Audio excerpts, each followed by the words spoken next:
नारायण नारायण नारायण। गजाननं भूतगणादिसेवितं कपित्थजम्बूफलचारुभक्षणं उमासुतं शोकविनाशकारकं नमामि विघ्नेश्वरपादपङ्कजं वक्रतुण्डमहाकाय सूर्यकोटिसमप्रभ निर्विघ्नं कुरु मे देव सर्वकार्येषु सर्वदा। गुरुब्रह्मा गुरुविष्णु गुरुदेवो महेश्वर गुरुसाक्षात् परब्रह्म तस्मै श्रीगुरुवे नमः। वंदे देवं उमापतिं श्रीगुरुं वंदे जगत्कारणं वंदे वन्नगभूषणं मृगधरं वंदे पशूनां पतिं वंदे सूर्यशशाङ्कवन्दनयनं वंदे मुकुन्दप्रियं वंदे भक्तजनाश्रयं च वरदं वंदे शिवं शङ्करम्। या देवी सर्वभूतेषु शक्तिरूपेण संस्थिता नमस्तस्यै नमस्तस्यै नमस्तस्यै नमो नमः। या देवी सर्वभूतेषु बुद्धिरूपेण संस्थिता नमस्तस्यै नमस्तस्यै नमस्तस्यै नमो नमः। व्यासं व्यासकरं वन्दे मुनिं नारायणस्य लोकमुक्ताकनिर्ग्रहात् यस्य तुण्डाच्युतराजतेयं रसात्मकं मत्युचं गदाकञ्जतं कुजन्तं शुभं भजे श्रीधरं श्रीधरं वन्दे श्रीधरेकप्रसादं श्रीधरेयं कृते कथा राधा भक्तिरहरिर्यानं ताभ्यं याजसमन्विता तां शिवभागवतीं गाथां वन्दे गुरुरूपिणीम्।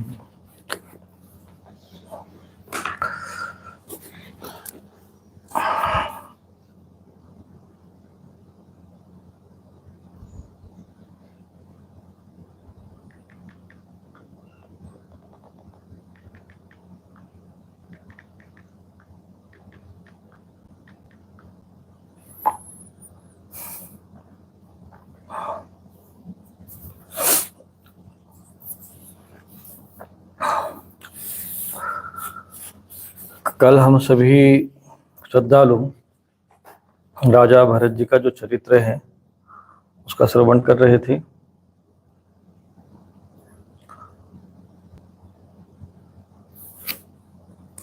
आज पंचम स्कंद का ही विषय पुनः लिया जाएगा।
एक बार भरत जी गंडकी नदी में, जिसको चक्र नदी कहा जाता था, स्नान करके नित्य नैमित्तिक और तथा शौचादि अन्य आवश्यक कृत्य से निवृत्त हो प्रणव का जप करते हुए 3 मुहूर्त तक नदी की धारा के पास बैठे हुए थे। तो जो वानप्रस्थ और संन्यास आश्रम में होते हैं उनको प्रणव का जप करना चाहिए। नित्य कर्म अर्थात जो हम लोग स्नान आदि प्रतिदिन करते हैं, नैमित्तिक कर्म किसी विशेष पर्व पर करते हैं, श्राद्ध तर्पण आदि भी नित्य कर्म के अंतर्गत आते हैं, तो श्राद्ध तर्पण नित्य करना चाहिए। हे राजन, हे परीक्षित, इसी समय एक हरिणी प्यास से व्याकुल हो जल पीने के लिए अकेली उस नदी के पास तीर पर आई। अभी वह जल पी ही रही थी कि पास ही गरजते हुए सिंह की लोक भयंकर दहाड़ सुनाई पड़ी। हिरण जाति तो स्वभाव से डरपोक होती है, वह वो पहले ही चौकन्नी होकर इधर उधर देखती जाती थी। अब जो उसने वो भीषण आवाज सुनी तो उसका कलेजा धड़कने लगा और नेत्र कातर हो गए। प्यास अभी बुझी न थी, किंतु अब तो प्राणों पर भी आ बनी थी, इसलिए उसने भयवश एकाकी नदी पार करने के लिए छलांग मारी। उसके पेट में गर्भ था, अतः उछलते समय अत्यंत भय के कारण उसका गर्भ अपने स्थान से हटकर योनि द्वार से निकलकर नदी के प्रवाह में गिर गया। वह कृष्ण मृग पत्नी अकस्मात गर्भ के गिर जाने और लंबी छलांग मारने तथा सिंह से डरी होने के कारण बहुत पीड़ित हो रही थी। वह अपने झुंड से भी उसका बिछो गया था, इसलिए वो किसी गुफा में जा पड़ी और वहीं मर गई। राजर्षि भरत जी ने देखा कि बेचारी हिरणी का बच्चा अपने बंधुओं से बिछुड़कर नदी के प्रवाह में बह रहा है। इससे उन्हें उस पर बड़ी दया आई और वे आत्मीय के समान उस मातृहीन बच्चे को अपने आश्रम पर ले आए। उस मृग के बच्चे के प्रति भरत जी की ममता उत्तरोत्तर बढ़ती गई। वे नित्य उसके खाने पीने का प्रबंध करने, व्याघ्र आदि से बचाने, लाड़ लड़ाने और कुछ करने आदि चिंता में डूबे रहने लगे। कुछ ही दिनों में उनके यम नियम, भगवत पूजा आदि आवश्यक कृत्य एक एक कर छूटने लगे और अंत में सभी छूट गए।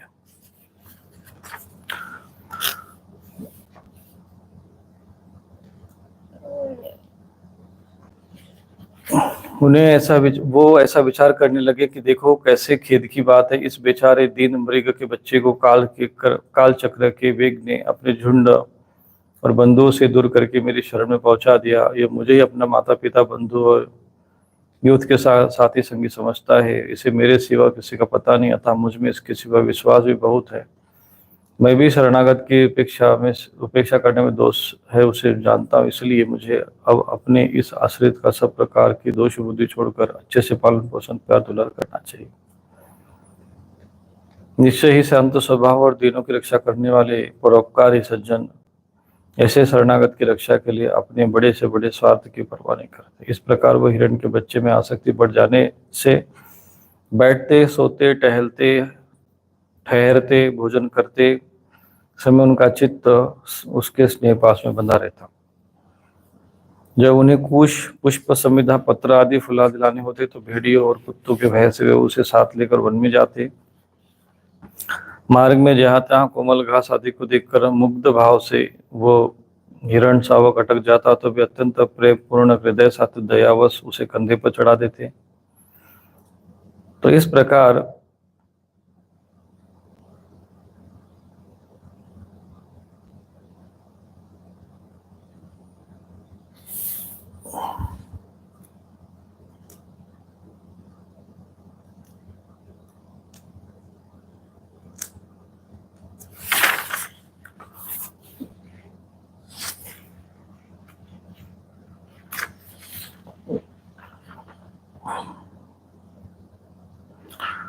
जो राजा तपस्वी थे, राज परिवार में रहते थे, उन्होंने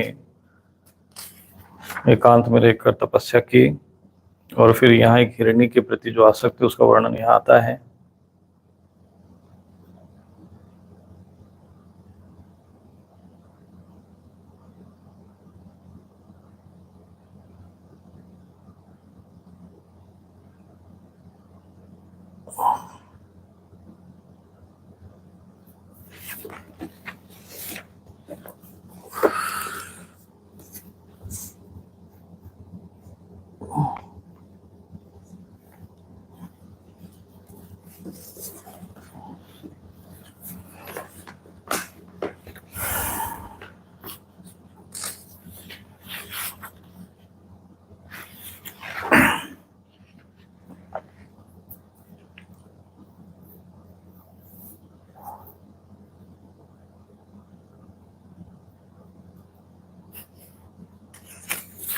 इस प्रकार जिनका पूरा होना सर्वथा असंभव था, उन विविध मनोरथों से भरत जी का चित्त व्याकुल रहने लगा।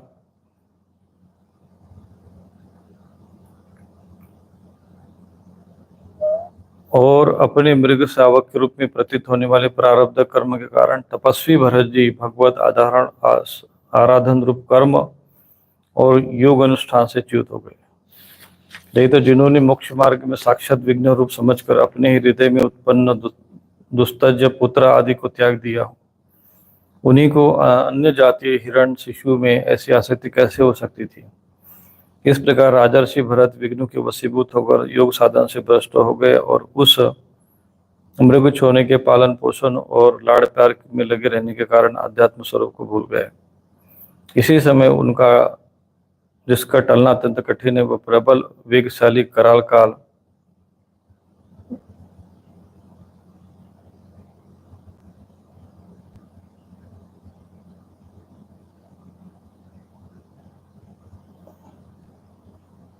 जो मृत्यु का समय उसका चढ़ा है, उसी समय भी वह हिरण शावक उनके पास शोकातुर हो रहा था। वे उस स्थिति में देख रहे थे और उसका चित्त उसी में लग रहा था। इस प्रकार की आसक्ति में ही मृग के साथ उनका शरीर भी छूट गया।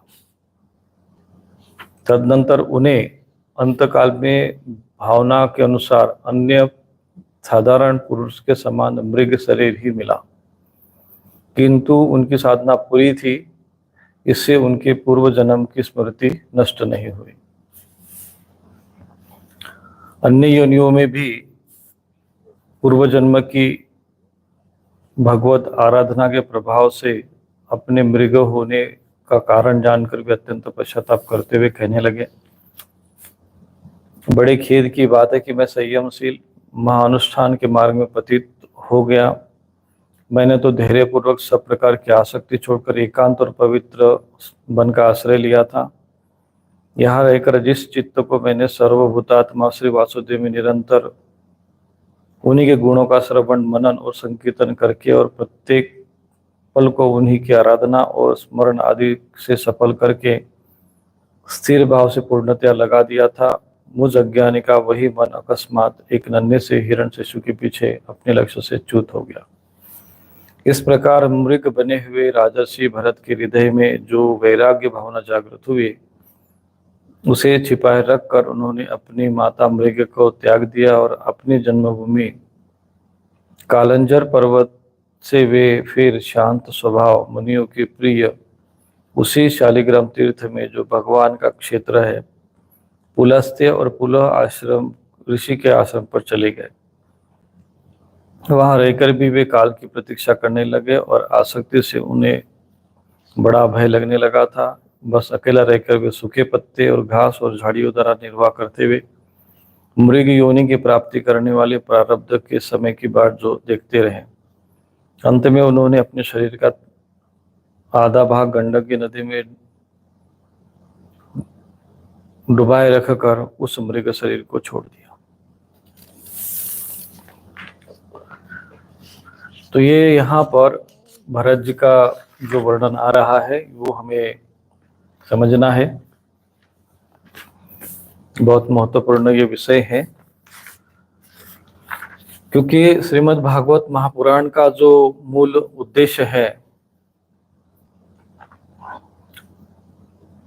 एतावान सांख्य योगाभ्याम स्वधर्म परिनिष्ठया जन्मलाभ परम पुंसा अंते नारायण स्मृति, कि अंतकाल में भगवान का स्मरण होना चाहिए, अंतकाल में भगवान नारायण का चिंतन होना चाहिए। यह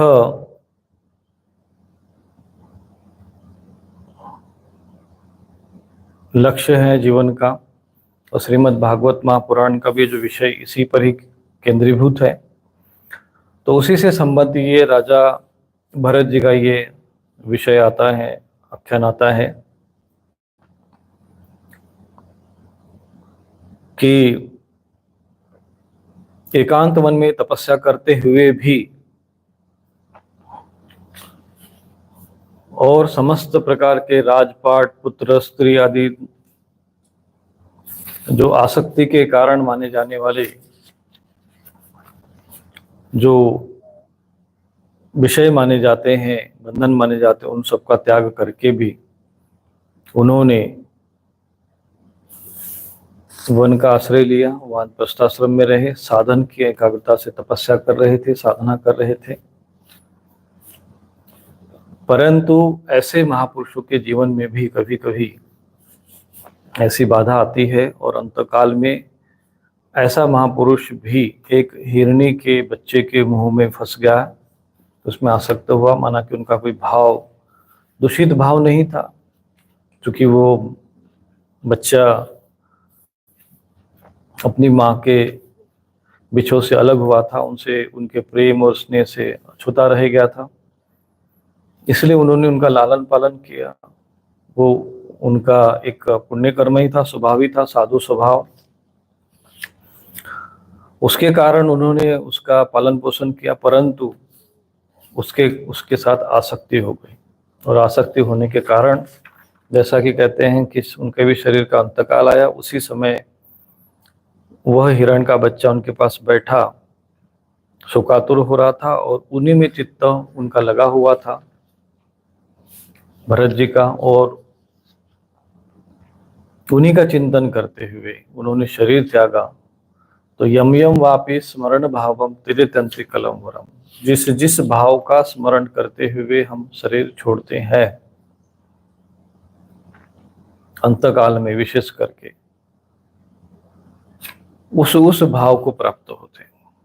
इसलिए जो संसार में घोर आसक्ति रखते हैं, दुर्भाग्य की बात है कि ये इतना विषय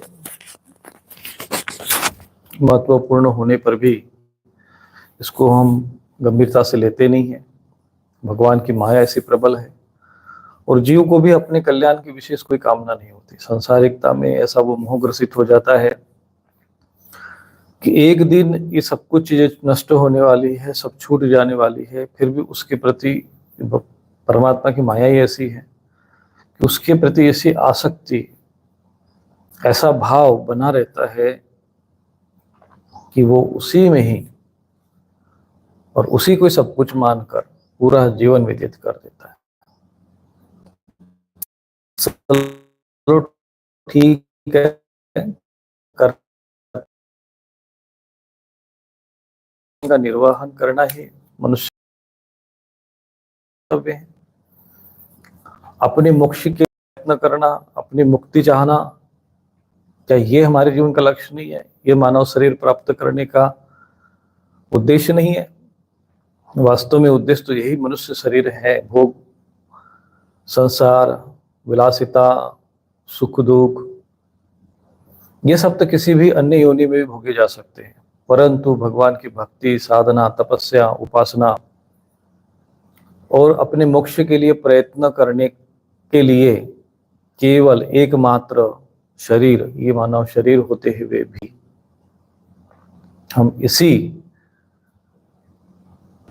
शरीर का जो वास्तविक उपयोग होना चाहिए उससे विमुख रहते हैं, और संसार के जो अन्य क्रियाकलापों में ऐसे आसक्त होते हैं कि फिर ऐसा लगता है कि यही सब कुछ है। चलो कोई बात नहीं, जीवन व्यापन कर दिया, जीवन ठीक है, लेकिन अंतकाल में भी वही चिंतन, अंतकाल में भी वही कि चलो भाई कम से कम अभी वृद्धावस्था आ गई, समय आ गया कि चलो हम कम से कम भगवान की भक्ति करें, आराधना करें, अब थोड़ा एकांत में जाए कि एकांत में रहे, ऐसा भाव भी न उत्पन्न होना। अब ऐसे आत्मा की दुर्गति नहीं होगी तो क्या होगा?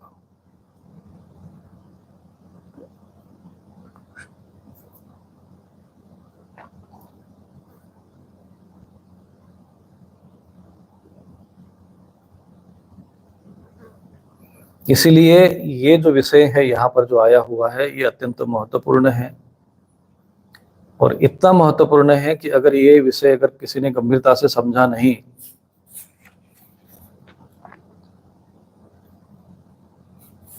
और इसका ध्यान नहीं दिया, तो ये जो शरीर मिला है, अभी मानव शरीर मिला है, तो अगला शरीर कौन सा मिलेगा कुछ कहा नहीं जा सकता। और आज की जो परिस्थितियां तो ऐसी हो गई है, ये तो एक उदाहरण है परंतु आज समाज की जो गति हो रही है वो यही हो रही है कि आदमी परिवार में जितना मोह नहीं रह गया, परिवार के उसके सगे संबंध में वो प्रेम नहीं रह गया, साधु संतों से प्रेम नहीं रहा, भक्तों से प्रेम नहीं रहा, भगवान से प्रेम नहीं रहा, उससे अधिक प्रेम जो है घर में पाले जाने वाले कुत्तों के प्रति होता है। तो निश्चित रूप से ऐसे जो आसक्ति प्रधान जो जीव होते हैं उनकी गति क्या होगी, इसको हम समझ सकते हैं। भगवान की आराधना, भगवान की भक्ति करने के स्थान पर कोई प्रेत, पिशाच, राक्षस आदि ऐसे जो चीज जिनको देवता मानकर जो पूजते हैं, तो उनकी क्या गति होगी उसका हम एक अनुमान लगा सकते हैं। और शास्त्र के अनुसार आप समझ सकते हैं कि ऐसे लोग दुर्गति को प्राप्त होते हैं। तो इसलिए अंतकाल का जो महत्व है वो बहुत महत्वपूर्ण है। पूरी भागवत केवल इसी बिंदु पर केंद्रित है, क्योंकि परीक्षित का भी अंतकाल आया हुआ था, समय आ गया था। और अंते नारायण स्मृति, ये उसका लक्ष्य, अंतकाल में नारायण की स्मृति हो जाए। इसलिए संसार में रहो, परिवार में रहो, कर्म करो, कर्तव्य धर्म है, सब कुछ है, लेकिन गृहस्थाश्रम भी कर्तव्य धर्म है, तो वानप्रस्थाश्रम भी कर्तव्य धर्म है, संन्यासाश्रम भी कर्तव्य धर्म है। और जो ये अज्ञानवास, मोहवास, कहते अरे अब क्या करे, कहाँ जाए, किधर जाए, कैसे जाए, तो ऐसी जो चिंतन होता है तो कम से कम उन लोगों को घर में रहकर कहीं नहीं जा सकते हैं तो श्रीमद् भागवत महापुराण अपना कमरा अलग रखे, एकांत में रहे, भोजन से बस संबंध मतलब रखे, व्यवहारिकता समाज के साथ इस प्रकार से रखे जैसे हाँ ठीक है, मन में आसक्ति न हो, भगवान के शास्त्रों का जो अध्ययन मनन करे, चिंतन करे, और संसार में अपने मन को लगा, भले शरीर अपना रहे लेकिन मन अपना संसार में न लगा रहे, ऐसा तो प्रयत्न कर सकते हैं ना।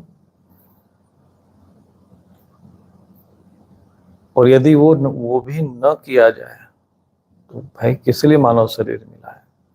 ऐसे लोग जीते जी भी दुख में दुख भुगतते हैं, और जो जीते जी दुखी रहेगा वो मरने के बाद कहाँ से सुखी होगा।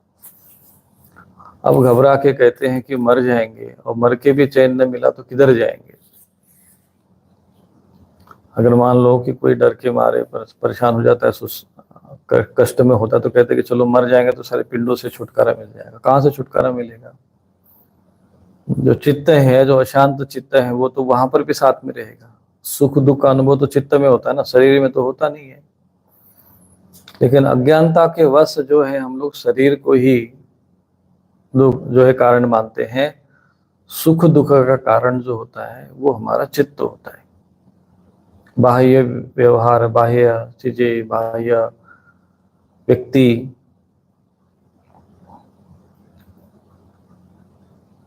ये उतने कारण नहीं होते हैं जितना कि हमारा चित्त कारण होता है। और चित्त ही जिस अवस्था में होता है अंतकाल में, उसी अवस्था में मृत्यु के बाद भी होता है। इसलिए पतंजलि योग सूत्र में आता है कि चित्त वृत्ति निरोध, योग का अर्थ है चित्त वृत्ति का निरोध करो। और चित्त की वृत्तियों का यदि निरोध नहीं हुआ, चित्त यदि संसारिकता के इसी चक्रव्यूह में इसको संग्रह करता रहा, तो अंत में दुर्गति होना स्वाभाविक है। इसलिए संसारिक कर्म करते हुए भी भगवान भी कहते हैं कि मन बना मद भक्तो मद्याजी माम नमस्करो, कि तुम सारे कर्म करो लेकिन मेरा ध्यान चिंतन करते, भगवान का स्मरण करते, भगवान की कथा में चिंतन करना चाहिए लोगों। क्योंकि चित्त जो होता है, जो बाहर से हमने देखा, वो उसका स्टोरेज करेगा, वहां पे एक उसको जमा कर देता है। और जो जमा रहेगा वही चीज दिमाग में वृत्ति बन के बाहर आती है। चित्त वृत्ति भी कोई किसी को पता नहीं, क्योंकि लोगों को योग का मतलब वही सिखाया कि भाई इसको पैर इधर फैलाओ, फिर उसका हाथ इधर करो तो पैर उधर करो, फिर यहाँ करो। हठ योग वालों को योग समझ लिया, जबकि योग कहते हैं चित्त वृत्ति निरोध। तो जो चित्त में संग्रहित विचार रहते, बाहर से जो देखते हैं सुनते हैं, चाहे हम लोग शुभ सुने चाहे अशुभ सुने, सांसारिक चर्चा सुने चाहे भगवान की चर्चा सुने, तो जो भी हम बाहर से सुनेंगे वही चित्त में संग्रहित रहता है, वही चिंतन होता है। इसलिए कहते हैं संत महापुरुष कहते हैं कि भगवान की कथा का श्रवण करो, संत महापुरुषों के सानिध्य में बैठो, उनकी वाणी सुनो, उनके विचार सुनो और भगवान की कथा को सुनो, भगवान की कथा, भगवान के लीलाओं का चिंतन करो, पठन करो, वाचन करो। और ऐसा करते करते जब तुम्हारे चित्त में भगवान के चिंतन के जब विचार निरंतर आएंगे तो तुम्हारे जो वृत्ति होगी, यानी जो हम चिंतन हमें बाहर से आता है वो चित्त में आया और फिर वही वृत्ति बनकर हमारे मन पटल पर हमें स्मरण होता है। जैसे पानी समझ लीजिए चित्त है, तो पानी पर उठने वाली जो तरंगे हैं वो चित्त वृत्ति है। इसको ऐसा समझे कि जो हमने देखा, जो हमने सुना, जो हमने स्पर्श किया, जो हमने खाया, वही चीजें जो है चित्त में जमा हो जाती। चित्त जो है अनलिमिटेड स्टोरेज है, वो वहाँ पे हार्ड डिस्क ऐसी है अनलिमिटेड। जितना आपने सोचा, इसी जन्म का नहीं, कई जन्मों का, जितने भी जन्म आपके हुए होंगे इसके पहले, हर जन्म का जो स्टोरेज है, जो संस्कार है, वो चित्त में रहता है। और जो उस चित्त में जो रहता है, फिर वही हम चाहे जागृत में, सपने में भी जाते तो वही चीजें दिखती है।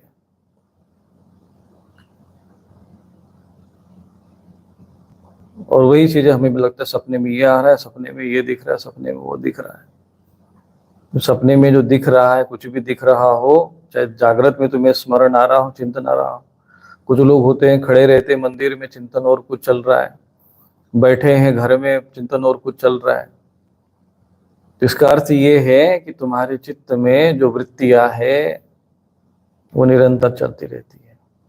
और चित्त की वृत्ति यदि शांत नहीं हुई, चित्त की वृत्ति का यदि निरोध नहीं हुआ, तो मनुष्य जो है शांत हो जाता है। इसलिए क्या क्षिप्त, विक्षिप्त, मूढ़, चंचल, एकाग्र और निरुद्ध, ये चित्त की 6 अवस्था होती है। अधिकांश हम लोगों का चित्त चंचल अवस्था में होता है। जब हम जप ध्यान करते, भगवान की कथा सुनते हैं, तब एकाग्र अवस्था में आता है। जप करते करते, धारणा करते करते, भगवान का चिंतन करते करते जब वो भगवतमय होता है तो वो निरोध अवस्था में चला जाता है, निरुद्ध अवस्था में चला जाता है। उसी को योग कहते हैं, उसी को भक्ति कहते हैं, उसी को ज्ञान कहते हैं। इसलिए चित्त में जो चीज बैठती है, यहाँ पर जब राजा भरत, तपस्वी भरत बने, फिर अगले जन्म में उनको मृग का शरीर मिला, तो शरीर तो परिवर्तित हो गया, लेकिन चित्त परिवर्तित नहीं था। चित्त के जो संस्कार थे वो पूर्व जन्म के कारण उनको स्मरण रहे, क्योंकि उनकी तपस्या की थी, तपस्या उन्होंने की थी। अब मान लो किसी ऐसे व्यक्ति का तपस्या कर ले और वो मृग के शरीर में चला गया, तो उसकी तपस्या का क्या मतलब रहा, उसकी तपस्या का क्या फल हुआ? तपस्या का फल यह हुआ कि वो ज्ञान जो उन्होंने उस अवस्था में प्राप्त किया वो उनके साथ बना रहा, हिरण की योनि में भी बना रहा। और वो जो तप है, उस तप के पुण्य प्रताप के कारण उनको उस जन्म में अपने उस हिरण के शरीर में भी पूर्व जन्म की स्मृति बनी रही। ये उसी तपस्या का फल उनके साथ रहा। तपस्या नष्ट नहीं हुई, ज्ञान नष्ट नहीं हुआ, परंतु एक घोर आसक्ति के कारण उनका एक जन्म उनको पशु योनि में व्यतीत करना पड़ा। इसीलिए कभी कभी साधु महात्मा, संत महात्मा समाज के बीच में आते हैं तो यही चीजें बनती है। इसलिए समाज के प्रति दया करना कभी कभी साधु के लिए, संत महापुरुषों के लिए घातक हो जाता है। दया बिना संत कसाई, और दया की तो आफत आई। इसलिए ध्यान रखना चाहिए। कहते हैं कि मैंने तो धैर्य पूर्वक सब प्रकार की आसक्ति छोड़कर एकांत और पवित्र वन का आश्रय लिया था। वहां रहकर जिस चित्त को, देखो यहाँ पर चित्त शब्द आ रहा है, मैंने सर्वभूतात्मा श्री वासुदेव में निरंतर उन्हीं के गुणों का श्रवण मनन और संकीर्तन करके और तथा प्रत्येक पल को उन्हीं की आराधना और स्मरणाने सफल करके स्थिर भाव से पूर्णता लगा दिया था, मुझ अज्ञानी का वही मन अकस्मात एक नन्हे से हिरण शिशु के पीछे अपने लक्ष्य से च्युत हो गया। इसलिए कहते हैं सावधानी हटी की दुर्घटना घटी। इसलिए जीवन के प्रति जो है सावधान रहना चाहिए, साधक को सावधान रहना चाहिए। इसलिए मैं कहता हूँ आहार विहार ये सब चीजों पे बड़ा सावधान रहना चाहिए। नहीं थोड़ा सा खा लेंगे तो क्या होगा, थोड़ा सा देख लेंगे तो क्या होगा, वहां पर थोड़ा सा भी खतरा, कभी फिसल गए तो गए काम से। इसलिए प्राप्त वस्तु की अप्राप्त वस्तु की प्राप्ति और प्राप्त वस्तु की रक्षा। कई लोग साधना करते तपस्या करते हैं, लेकिन जब वो चीज प्राप्त होती है तो उसको संग्रहित नहीं कर पाते, उसको सुरक्षित नहीं कर पाते। जैसे परिश्रम करके खूब धन कमा दे और कोई वो नष्ट हो जाए, उसी प्रकार से यदि अगर हम साधना करें तपस्या करें और हम सावधान न रहे, जिसके साथ मन में है उसके साथ उठना बैठना, जो मन में है सो खाना पीना, जो मनमाना आचरण करना, मनमाना आहार विहार करना, ये सब करने के कारण जो साधना है, जो तपस्या है, जो संस्कार है, जो शुभ संस्कार है, वो नष्ट हो जाते। इसलिए कहते हैं कि दुष्ट जन संग न देहु विधाता, दुष्टों का संग न मिले हमको। इसलिए भले ही आपका कोई वो स्वजन हो, कुछ भी हो, व्यवहारिकता के लिए संसार में रहे, लेकिन हृदय मन चिंतन परमात्मा का ही हो। इसीलिए बराबर मन को बराबर चिंतन बना रहता है। जैसे हम लोगों को प्रतिदिन हमारे शरीर की, जब शरीर थक जाता है तो हमें निद्रा की आवश्यकता है, भोजन की आवश्यकता है। प्रतिदिन हम जैसे स्नान करके शरीर को शुद्ध करते हैं, ऐसे ही भगवान की कथा, भगवान का स्मरण मन चिंतन करके अपने चित्त को शुद्ध रखना चाहिए। और यदि ऐसा नहीं किया, असावधान हुए, तो कभी कभी वो साधक पतित हो जाता है, पथभ्रष्ट हो जाता है। माना कि उसका किया हुआ तप और इसका पुण्य कभी नष्ट तो नहीं होता, परंतु उस असावधानी के कारण उसको एक घोर कष्ट झेलना पड़ता है। इसलिए आप किसका संग करते हो? युक्ताहार विहारस्य युक्त चेष्टस्य कर्मसु। तो आपका आहार विहार संग संपर्क किसके साथ रहता है, ये महत्वपूर्ण है। अगर कोई अच्छा नहीं मिलता है तो अपने महापुरुषों का बनाए हुए भागवत महापुराण शास्त्र अध्ययन मनन करते हुए चिंतन करते हुए शरीर व्यतीत करो। जब समय पास, लोग बोलते हैं हमको समय क्या कर रहे भैया, टाइम पास कर रहे हैं। अरे वाह, जितना टाइम तुम्हारे पास है, जब बुढ़ापा आएगा ना, शरीर मरने का जब स्थिति आएगी तो फिर सोचेंगे कि नहीं हमें 1 मिनट मिल जाए, 2 मिनट मिल जाएगा, तो फिर वो 2 मिनट 1 मिनट भी नहीं मिलेगा। इसलिए टाइम को कोई पास नहीं करता, टाइम सबको पास करता है।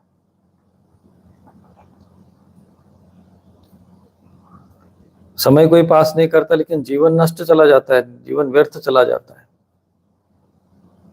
ये जीवन व्यर्थ न जाए, जीवन का एक एक क्षण का सदुपयोग हो, इसके लिए आवश्यक है कि अपना समय, अपना जीवन ऐसे बना लिया जाए कि अंते नारायण विस्मृति हो। इसके लिए जीवन भर भी कचरा पट्टी बाहर का अगर पड़ा रहेगा तो अंत काल में भी उस चित्त का जो भी वृत्ति होगी उसी के अनुसार होगा। तो चित्त में जैसे चिंतन में बाहर की चीजें नहीं प्रवेश करनी चाहिए, और अगर आ गई तो स्नान ध्यान जप ध्यान आदि करके शुद्ध पवित्र हो जाना चाहिए तत्काल।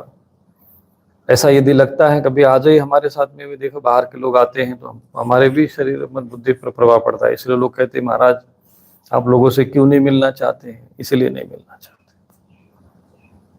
बाहर के लोग अशांति, दुखी, सांसारिकता और ये सब चीजें लेकर आते हैं। और ये नहीं कि साधु महात्मा के पास आए हैं तो अपना भी उद्धार करे, अपने भी मन को शुद्ध करे, अपने भी पवित्र करे, नहीं, फिर वही दुनियादारी की सांसारिक बात है, दुनियादारी की चीजें। तो चित्त को किसी भी प्रकार से शुद्ध रखना, चित्त शुद्धि बहुत आवश्यक है, और सावधानी भी रखनी, शुद्धि के साथ साथ सावधानी भी है।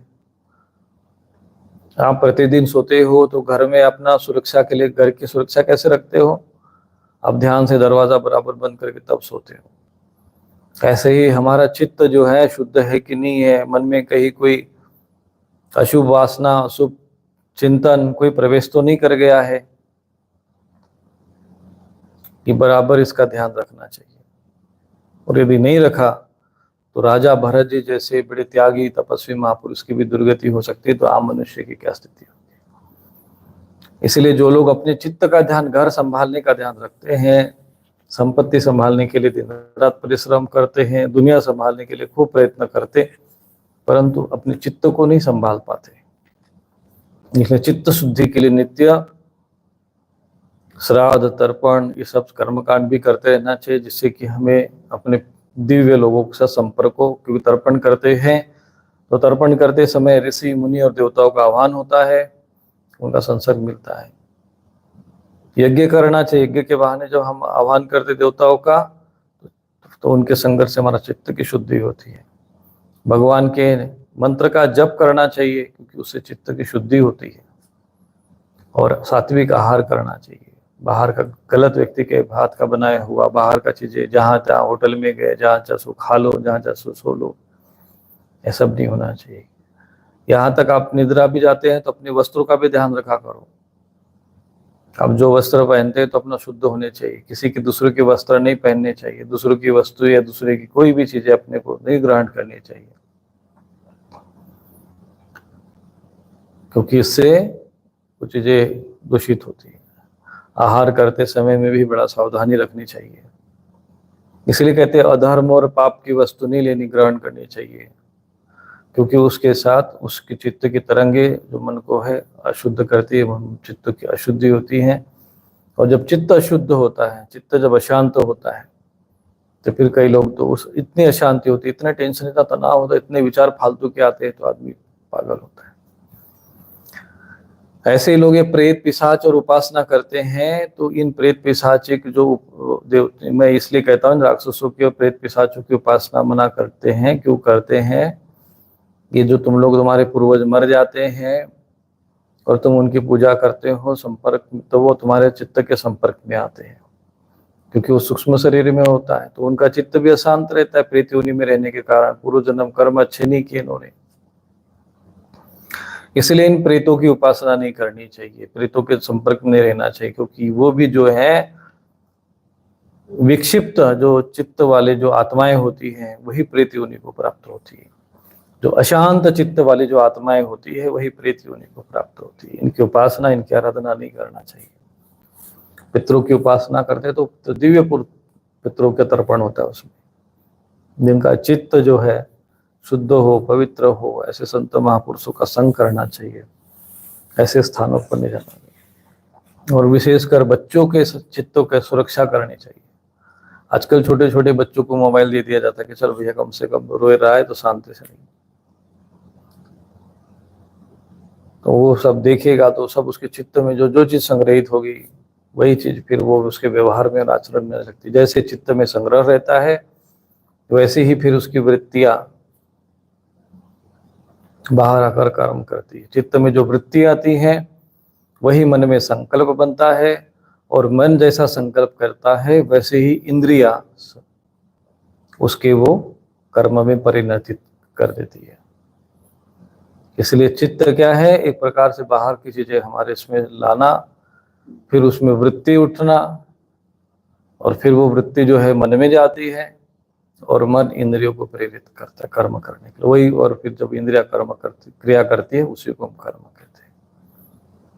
इसलिए दुनिया में सबकी चिंता होती है, सबके विषय में सबका जो है इलाज होता है, लेकिन चित्त का कहीं इलाज नहीं है। चित्त की कहीं चिकित्सा नहीं होती है। चित्त की चिकित्सा होती है भक्ति मार्ग से। चित्त की चिकित्सा होती है सताम संगो ही भेषजम। शास्त्र में आया है ये औषधि क्या है? भेषजम माने औषधि, सताम संगो, संत महापुरुषों का संग औषधि है। बोले किसकी औषधि है? कैंसर की औषधि है बोली नहीं, कैंसर वैंसर की नहीं, चित्त की औषधि है। जिसका चित्त शांत होगा, क्योंकि जैसे महापुरुषों के सानिध्य में जाने से स्वयं भूया धृति शांति, अपने आप शांति को प्राप्त होते हैं। इसीलिए संत महापुरुषों की महिमा शास्त्रों में रहती है। और मर्यादा पूर्वक, आदर पूर्वक ऐसे पवित्र स्थान का जहाँ यज्ञ होता हो, जो पवित्र स्थान हो, गंगा आदि जो पवित्र नदियां हैं, जो हिमालय आदि में जो पवित्र तीर्थ क्षेत्र हैं, परंतु उन तीर्थ क्षेत्रों भी लोगों ने दूषित कर दिया है। वहां पर भी आप लोगों को वहां दिव्य प्रसाद नहीं मिलता है। वहां पर भी जाके आप लोग, कई लोगों को देखता हूँ, वो भी सड़ा बासा हुआ पता नहीं कितने दिन का वही वो जो मैगी बना के खाएंगे, पता नहीं कितने दिन का चित पड़ा होता है। वहां पर भी जो है हेलीकॉप्टर की जैसे भड़बड़ भड़बड़ आवाज में भी उस जगह को अशांत कर दिया है। लोगों ने सोच लिया कि भगवान का बस मूर्ति का दर्शन हो गया तो हो गया हमारा भक्ति, हो गया हमारा कल्याण। यदि तुम्हारे वो भगवान की मूर्ति का दर्शन, वहां का वातावरण यदि तुम्हारे चित्त में शुद्धि नहीं लाता है, तुम्हारे चित्त को शांत नहीं करता है, तुम्हारे चित्त में पवित्रता नहीं लाता है, तो वो व्यर्थ है, वो तीर्थ नहीं है। वो मंदिर का दर्शन करने नहीं जाते हो, केवल मन को भटकाने के लिए जाते हो। मन बस थोड़ा सा इधर का उधर भटक रहा है, भी एक भटकना ही है। वहां भी घोर अशांति बना दी। तीर्थों में भी बड़े बड़े हेलीकॉप्टर रहते हैं, वहां भड़बड़ भड़बड़ भड़बड़ आवाज चल रहा है उसमें, तो घोर अशांति है।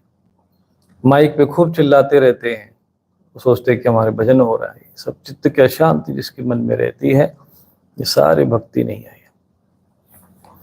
इसलिए जो ऐसे आचरण करता है, इसलिए जो सावधान रहता है, ऐसा जो भक्त होता है, वही अंतकाल में भगवान का स्मरण कर सकता है। अन्यथा वो ऐसे ही फिर दुर्गति को प्राप्त होता है। बहुत सी आत्माएं जो आजकल जो प्रेत योनि में आजकल जो हमारे पास लोग आते हैं, गुरुजी परेशान है। परेशान कौन है? कौन परेशान है? कहते हम बहुत परेशान है। कौन परेशान है भाई? तुम शरीर परेशान है तुम्हारा, शरीर को कोई परेशानी हो रही है, शरीर में कोई रोग है, शरीर में कोई तकलीफ हो रही है, शरीर में कोई कांटा चुभ रहा है,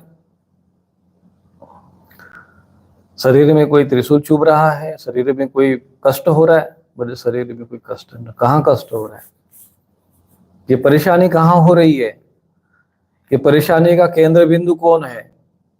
ये परेशानी का केंद्र बिंदु ये चित्त है, ये मन है। इसी में अशांति है, इसी में दुख है। और ये जब चित्त और मन अशांत होता है, दुखी होता है, तो फिर शरीर भी वैसा ही आचरण करने लगता है। इसलिए उस दुख का निवारण करने का उपाय जो है वो भगवान की आराधना है, उपासना है। ये सारे प्रेत पिशाचों के यहाँ भटकना और ऐसी जगह पे तीर्थों में भी जाकर मन को भटकाते रहना, वो उपाय नहीं है। उपाय वहां जहां मन को शांति मिलती हो। तो जिनके मन और चित्त अशांत हैं, अशांत से कुतः सुखम, भगवद गीता में भगवान का, अशांत जिसका मन हो उसको सुख कहां से मिलेगा?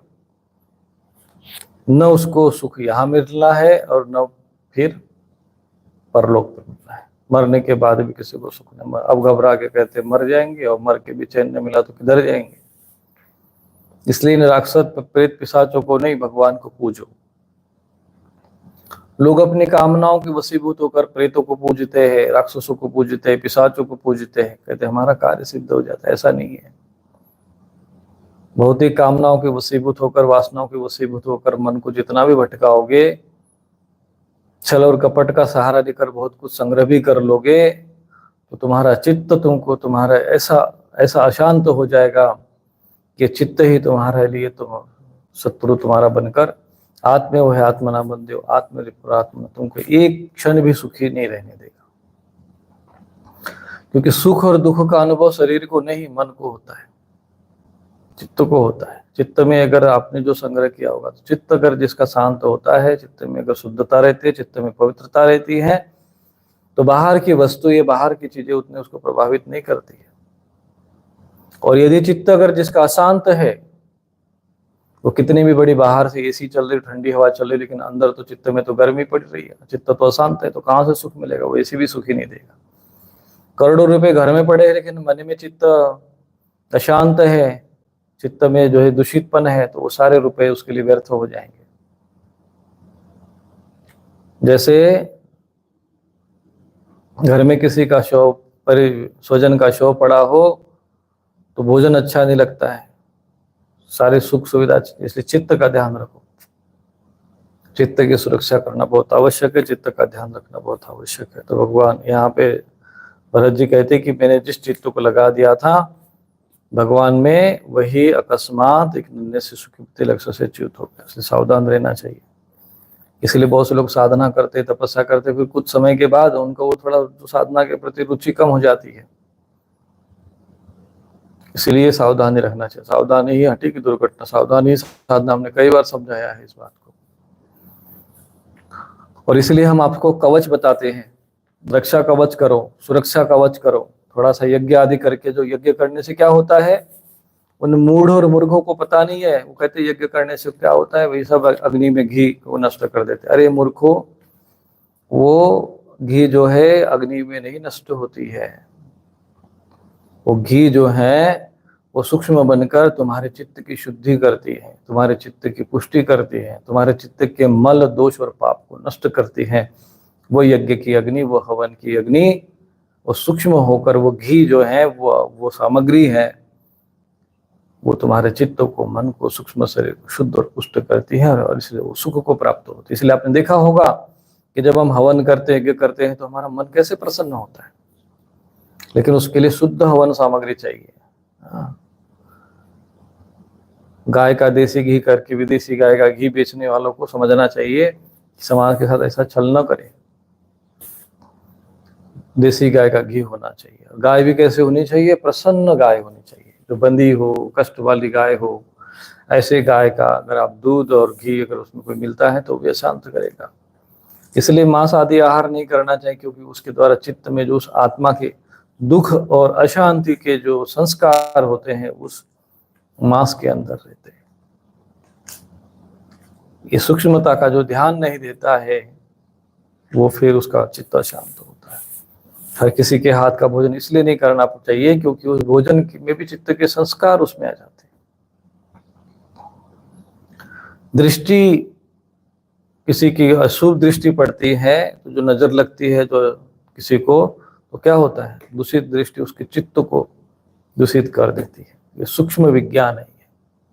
जो इसको समझता है, उसकी सुरक्षा करता है, वही बचता है, और वही, उसी को ज्ञान पचता है, और फिर वही जो है इस काल चक्र से बचता भी है। नहीं तो फिर किस पशु योनि में ये शरीर अगला जाएगा, कहाँ नहीं जा सकता। घर में कुत्ता पालना है तो द्वार पे रखो, कुत्ते का कार्य है, ठीक है, लेकिन उसको घर में तुम गले में लगाओ, घर के अंदर लेकर आओ और उसी में आसक्त हो जाओ, तो तुम लोगों ने फिर अपना अगला जन्म जो है वो तय कर लिया। कहाँ जाना है वो स्वयं समझ गए होंगे। इसलिए हमें अपना आहार विहार, युक्त आहार विहार से, युक्त चेष्टा से कर्म, उसका ध्यान रखना चाहिए। ये राजा भरत जी का जो आख्यान है ये बहुत अत्यंत महत्वपूर्ण है। अब जो सिद्धांत सुखदेव जी ने सुनाए राजा परीक्षित को कि अंतकाल में नारायण की स्मृति होनी चाहिए, हमारे शरीर मन बुद्धि जैसा भी हो सके अंतकाल में नारायण में समाहित करो, ये जो सिद्धांत बताए, भगवान की भक्ति का मार्ग बताया, सारे उपाय बताया कि इस पर अंत में ध्यान करना चाहिए, वो करना चाहिए। अब उसी सिद्धांतों को इन्होंने दृष्टांत के माध्यम से, आख्यान के माध्यम से, कथा के माध्यम से हमें समझाने का प्रयत्न किया। अंतकाले च मामे व स्मरण उक्ता कलेवरम, अंतकाल में जो जैसे ये सिद्धांत, ये सूत्र हैं, इन सूत्रों को दृष्टांत के माध्यम से, भरत जी के दृष्टांत के माध्यम से हम लोगों को समझाया जा रहा है, श्रीमद् भागवत महापुराण के माध्यम से। यदि हम लोग ये चीजें नहीं समझेंगे तो ये बहुत कष्ट का कारण बनेगा। फिर आप कथा सुन लिए तो क्या मतलब, क्या सुना आपने, जब कथा में पता ही नहीं है क्या चीज है, क्या चीज आपके हृदय में पता चला। हमने तो गुरु जी गए कथा सुनने के लिए, वो बहुत अच्छा चुटकुला सुनाया था, चुटकुले में ही रह जाएगा तुम्हारी। तो चुटकुले में रहने वाले का अंत भी क्या होगा तुम समझ सकते हो। जिसका मन जो है भगवान में नहीं लगता है, मन में आस नहीं लगा, तो फिर आप समझ लेना कि वो व्यर्थ, वो कथा व्यर्थ है। और फिर वो मृग बने, जो मृग तो बन गए थे, पर पूर्व पूर्व जन्म का संस्कार, पूर्व जन्म के स्मरण होने के कारण वो उसी जगह पर चले गए जहां पर उन्होंने पिछले जन्म में तपस्या की थी, और वहां उनका शरीर छूट गया।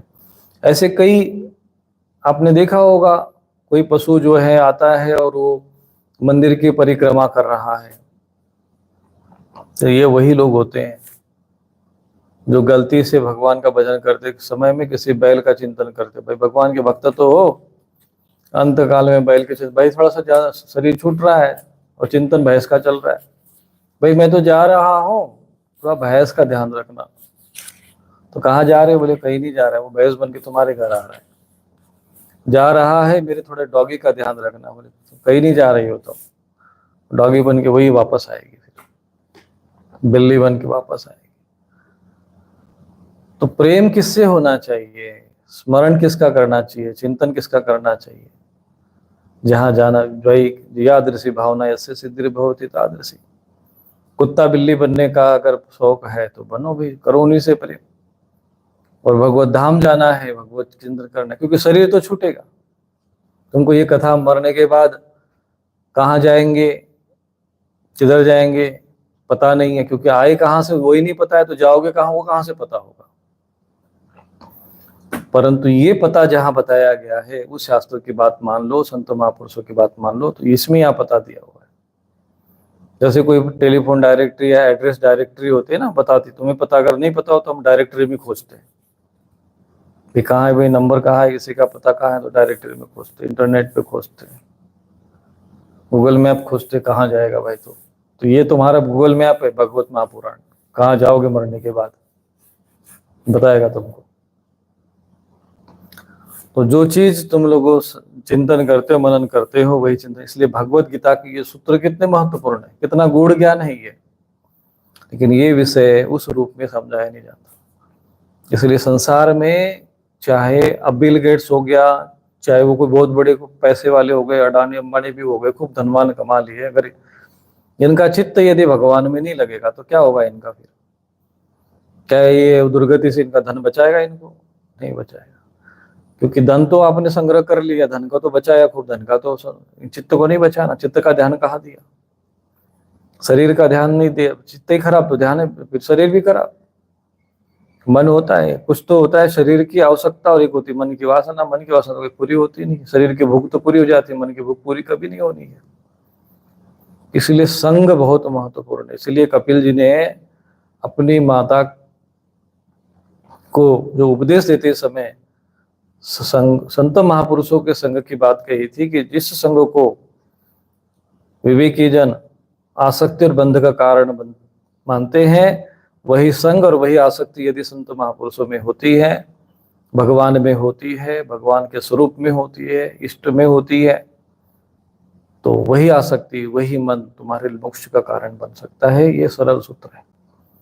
लेकिन इसलिए जीवन में सतत आपका मन कहाँ है ये महत्वपूर्ण है, आप कहाँ हो ये महत्वपूर्ण नहीं है, शरीर कहाँ है महत्वपूर्ण नहीं है। घर में बैठे हैं और चिंतन आप कर रहे हैं कि आप जो है किसी मंदिर का, भगवान का ध्यान करते, आप भगवान के धाम में ही हो। और पता चला आप मंदिर में बैठे, पुजारी जी मंदिर के पास बैठे हैं, मूर्ति जी के पास बैठे, सब सेवा कर रहे, और बैठ के मोबाइल में बैठ के कोई फिल्मी गाना सुन रहे हैं, तो पंडित जी जो है मंदिर में नहीं है, वो किसी सिनेमा घर में है। क्योंकि जहां आपका मन है, जहां आपका चित्त है, वही आप है। तो इस प्रकार से ये हमें सावधान रहना चाहिए, और यही भरत जी की कथा से सार है। बस इतनी सी बात को समझ में आ गया तो आपको ये पंचम स्कंद समझ में आ गया, पूरी भागवत समझ में आ गई। भगवान की कथाएं सुनो, चिंतन करो, मनन करो, और जिसका मन भगवान में लगता है, भगवान का स्मरण करते हुए जिसके भाव अश्रु टपक पड़ते हैं, तो समझ लेना चाहिए कि तुम्हारा जीवन धन्य हो गया। और जो लगे हैं सांसारिकता में, खूब धन के पीछे लगे रहने दो, तो उनका धन उनको उसके पीछे लगे रहने दीजिए, कमाने दीजिए, उससे कोई लाभ नहीं है। क्यों? क्योंकि खाना तो उतना ही जितनी शरीर की आवश्यकता है, सोएंगे उतनी जितनी उस जरूरत, रहेंगे एक ही कमरे में, और मरेंगे तो एक उतनी जगह पे जाके जो जहाँ उतनी लकड़ियां लगेगी, ज्यादा कोई विशेष फर्क नहीं पड़ता है जीवन का। आप कितना धन कमाते हो ये इतना महत्वपूर्ण नहीं है। महत्वपूर्ण है कि आप अपना जीवन, आपका चिंतन मनन किस लिए होता है। ये धन है तो कहाँ जाता है, ये व्यवस्था है तो कहाँ इसकी उसका उपयोग कहाँ होता है, ये तन है तो इसका उपयोग कहाँ हो रहा है। बहुत महत्वपूर्ण चिंतन है और इस पे हमें ध्यान देना चाहिए। और ये बात केवल सांसारिक व्यक्ति के लिए भी है लागू होती है, एक साधक के लिए विशेष लागू होती है, भक्त के लिए विशेष लागू होती है, उन संत महापुरुषों को भी विशेष लागू होती है जो लोग एकांत में रहकर तपस्या साधना करते हैं। अब हम जैसे लोगों को भी अभी आज ही स्थिति हमने देखा, अब रात भर उन लोगों का सब व्यवस्था देखो, ये करो, इसलिए हमें भीड़ भाड़ दुनियादारी सब चीजें पसंद नहीं करते। लोगों का दुख ही है, लोग तकलीफ में कष्ट में, ठीक है, लेकिन कष्ट का कारण क्या है? कितने भूत झाड़ोगे, कितने प्रेत झाड़ोगे? असली भूत तो हमारा मन है, असली प्रेत तो मन है। उसकी शुद्धि नहीं हुई, बदला नहीं वो परिवर्तन है। हम इतना सरल कहते अरे भाई मत पशुओं को मारो, जीवों की हत्या मत करो, साधारण सुख की साधारण जीवन भोजन साधा करो, वो भी तैयार नहीं है। मांस मछली मदिरा जीवों की हत्या तड़पा तड़पा के मारते हैं। क्या होगा ऐसे लोगों का, ऐसे लोगों का अंत, ऐसे लोगों के सदगत। फिर यही लोग अशांत दुखी होकर फिर भागते हैं, यहाँ पे तीर्थ में जाते हैं। ऐसे लोगों की भीड़ ज्यादा मिलेगी तुमको। आज जो ये इन स्थानों में ऐसी जगह पता चल जाए कहीं पर कोई चमत्कार होना, पहुंच जाते भीड़ मंदिरों में, यहाँ सब अशांत लोग हैं। क्या है ये सब? अशांत लोगों की भीड़। शांति चाहिए जीवन में।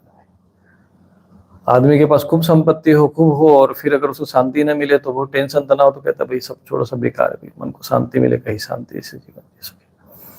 और ये परम तो शांति मिलेगी भगवत भक्ति से, ये मिलेगी संत महापुरुषों के जो सब पवित्र सानिध्य से। और ये संसारिकता के पीछे जितना भागते जाओगे, एक समस्या खत्म, दूसरी हाजिर, दूसरी खत्म। इसलिए चित्त की शुद्धि, इसलिए योग जो है उसका सूत्र है पतंजलि जो मुनि ने चित्त वृत्ति निरोध कहा था। ये उछल कूद करने को योग नहीं कहा था। लेकिन कलयुग के प्रताप से साधु महात्माओं की बुद्धि भी जो है लोगों को सन्मार्ग की जगह ये इसी चीजों में लेके जाती है, दुनियादारी फंसाती रहती है। इसलिए जो भगवान की आराधना योग उपासना करो, प्राणायाम करो चित्त वृत्ति के लिए, चित्त की वृत्ति कैसे शांत हो, चित्त की शुद्धि कैसे हो, वो ध्यान रखना। तुम्हारा जो शुद्ध विशुद्ध सात्विक मन ही वसुदेव है। भगवान भी कहते हैं रामचरितमानस में, निर्मल मन सुमोहि पावा। लोग बोलते हैं हमें भगवान का दर्शन क्यों नहीं होता? अरे जिस घड़े में तुम पानी, वो पात्र तो होना चाहिए ना। जो पात्र गंदा हो उसमें तुम कोई प्रसाद मांगोगे तो कहाँ से आएगा? ऐसा ही जिसका मन चित्त शांत हो, दुखी हो, अपवित्र हो, अशुद्ध हो, ऐसे लोग बोलते भगवान को। अरे जिसका मन शुद्ध होगा भगवान तो वही बैठे ही है। ईश्वर कहीं दूर है क्या? कहीं हरि व्यापक सर्वत्र समाना। परमात्मा कहीं दूर है क्या? परमात्मा है नहीं। लोग बोलते खोजते यहाँ भगवान, इस मंदिर में खोजते रहो, इदम तीर्थ विदम तीर्थ, भटकते रहते रहे। क्या मिलता है मंदिरों में जाके? कोई शांति मिलती है वहां पे जाके? मंदिर वही है, मन जो तुमको मन के अंदर ले जाए वही मंदिर है। यहाँ बैठ कर मन को शांति मिल जाए, एकदम मन स्थिर हो जाए स्वतः। स्वयं भूया देते शांति यस्य दर्शन मात्रे न मनस्यात् प्रसन्नता। अब प्रसन्नता अलग चीज होती है, हर्ष अलग चीज है, और स्वयं शांति मिल जाए, चंचलता ना करे, मन को एकाग्र करे। इसलिए चित्त को क्षिप्त विक्षिप्त मूढ़ अवस्था में रखेंगे तो ये सब प्रेत, जितने भी प्रेत तत्व होते हैं वो इसी अवस्था में जीते हैं। तो चंचल और एकाग्र मन जिनका हो, जिनके सामान्य जनमानस जो गृहस्थी होता है वो चंचल मन में होते हैं। बच्चे लोग चंचल मन वृत्ति होते हैं, चित्त वृत्ति बोले चंचल चित्त का व्यक्ति। इसे एकाग्र और निरुद्ध मन का निरोध करना, चित्त वृत्ति निरोध, योग चित्त वृत्ति निरोध, ये है योग। लेकिन नई योग के नाम पर हम लोगों को इतनी उठा पटक सिखा दी कि लोगों को यही योगासन हो रहा है। क्या हो रहा है भाई? योग कर रहे हैं, योगा कर रहे हैं। अरे तुम योगा नहीं, पता नहीं तुम क्या कर रहे हो, तुम्हें स्वयं ही पता नहीं है। तो विषय वासना से ग्रसित व्यक्ति लोगों को और अधिक चंचल बनाने के लिए वे नाचो कूदो, मन तो वैसे ही चंचल है तो और उसको चंचल करो, तो व्यक्ति हुई क्या वो? नहीं, बस उसकी जो चीजें बदल दी। तो जो मन तुमको भगवान में, जो कर्म तुम्हें भगवान में शांत नहीं करता है, भगवान में स्थिर नहीं करता है, भगवान के प्रति प्रेम उत्पन्न नहीं करता है, वो कर्म भक्ति नहीं है। क्योंकि मंदिर में रहकर भी, भगवान की मूर्ति के पास बैठकर भी पुजारी होते हैं, उनका चित्त और उनका मन यदि धन में लगा है, मन कहीं दूसरी जगह लगा है, तो मंदिर में थोड़ी है वो, उनका उद्धार थोड़ी होने वाला है, उनका मोक्ष थोड़ी होगा वो। परंतु जब आप लोग तपस्या करके जाते हो, भाव से जाते हो, इसलिए मूर्ति के दर्शन से कल्याण नहीं उतना नहीं होता है। वह होता कि नहीं होता, मूर्ति में चेतना है, जो भी मूर्ति का प्रभाव हो, कई लोगों ने साधना किया तो तरंगे होती है वहां पर, लेकिन ये केवल सजावट करने से मूर्ति में नहीं, वहां पर जप और तप की जो एकाग्रता की जो तरंगे हो तब होगा।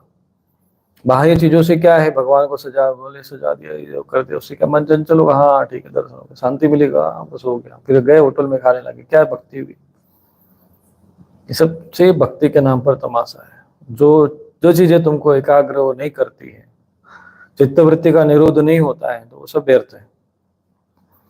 इसलिए जो स्थान होते हैं, जो पवित्र स्थान होते हैं, जो तीर्थ स्थल होते हैं, वहां जाने के बाद मन एकदम स्थिर हो जाए, एकदम निर्विषय मन हो जाए, ध्यान अब निर्विषय। बोलते ये लोग, कुछ लोग कहते गुरुजी हम लोग आपको कथा सुनते एकदम सब्जेक्टिव, सब भूल गए, मैं ध्यान ही नहीं रहा एकदम। तो समझ लेना चाहिए तुम्हारे चित्त का जो है निरोध हो गया। जब करते करते माला करते करते माला, अब एक तो चित्त का निरोध दो ही जगह पे होता है, एक तो सात्विक माध्यम से, वो जागृत अवस्था में हो तो वो ध्यान में चला जाता है, और तमस हावी हो जाए और चित्त की वृत्ति का निरोध हो जाए तो निद्रा में चला जाता है।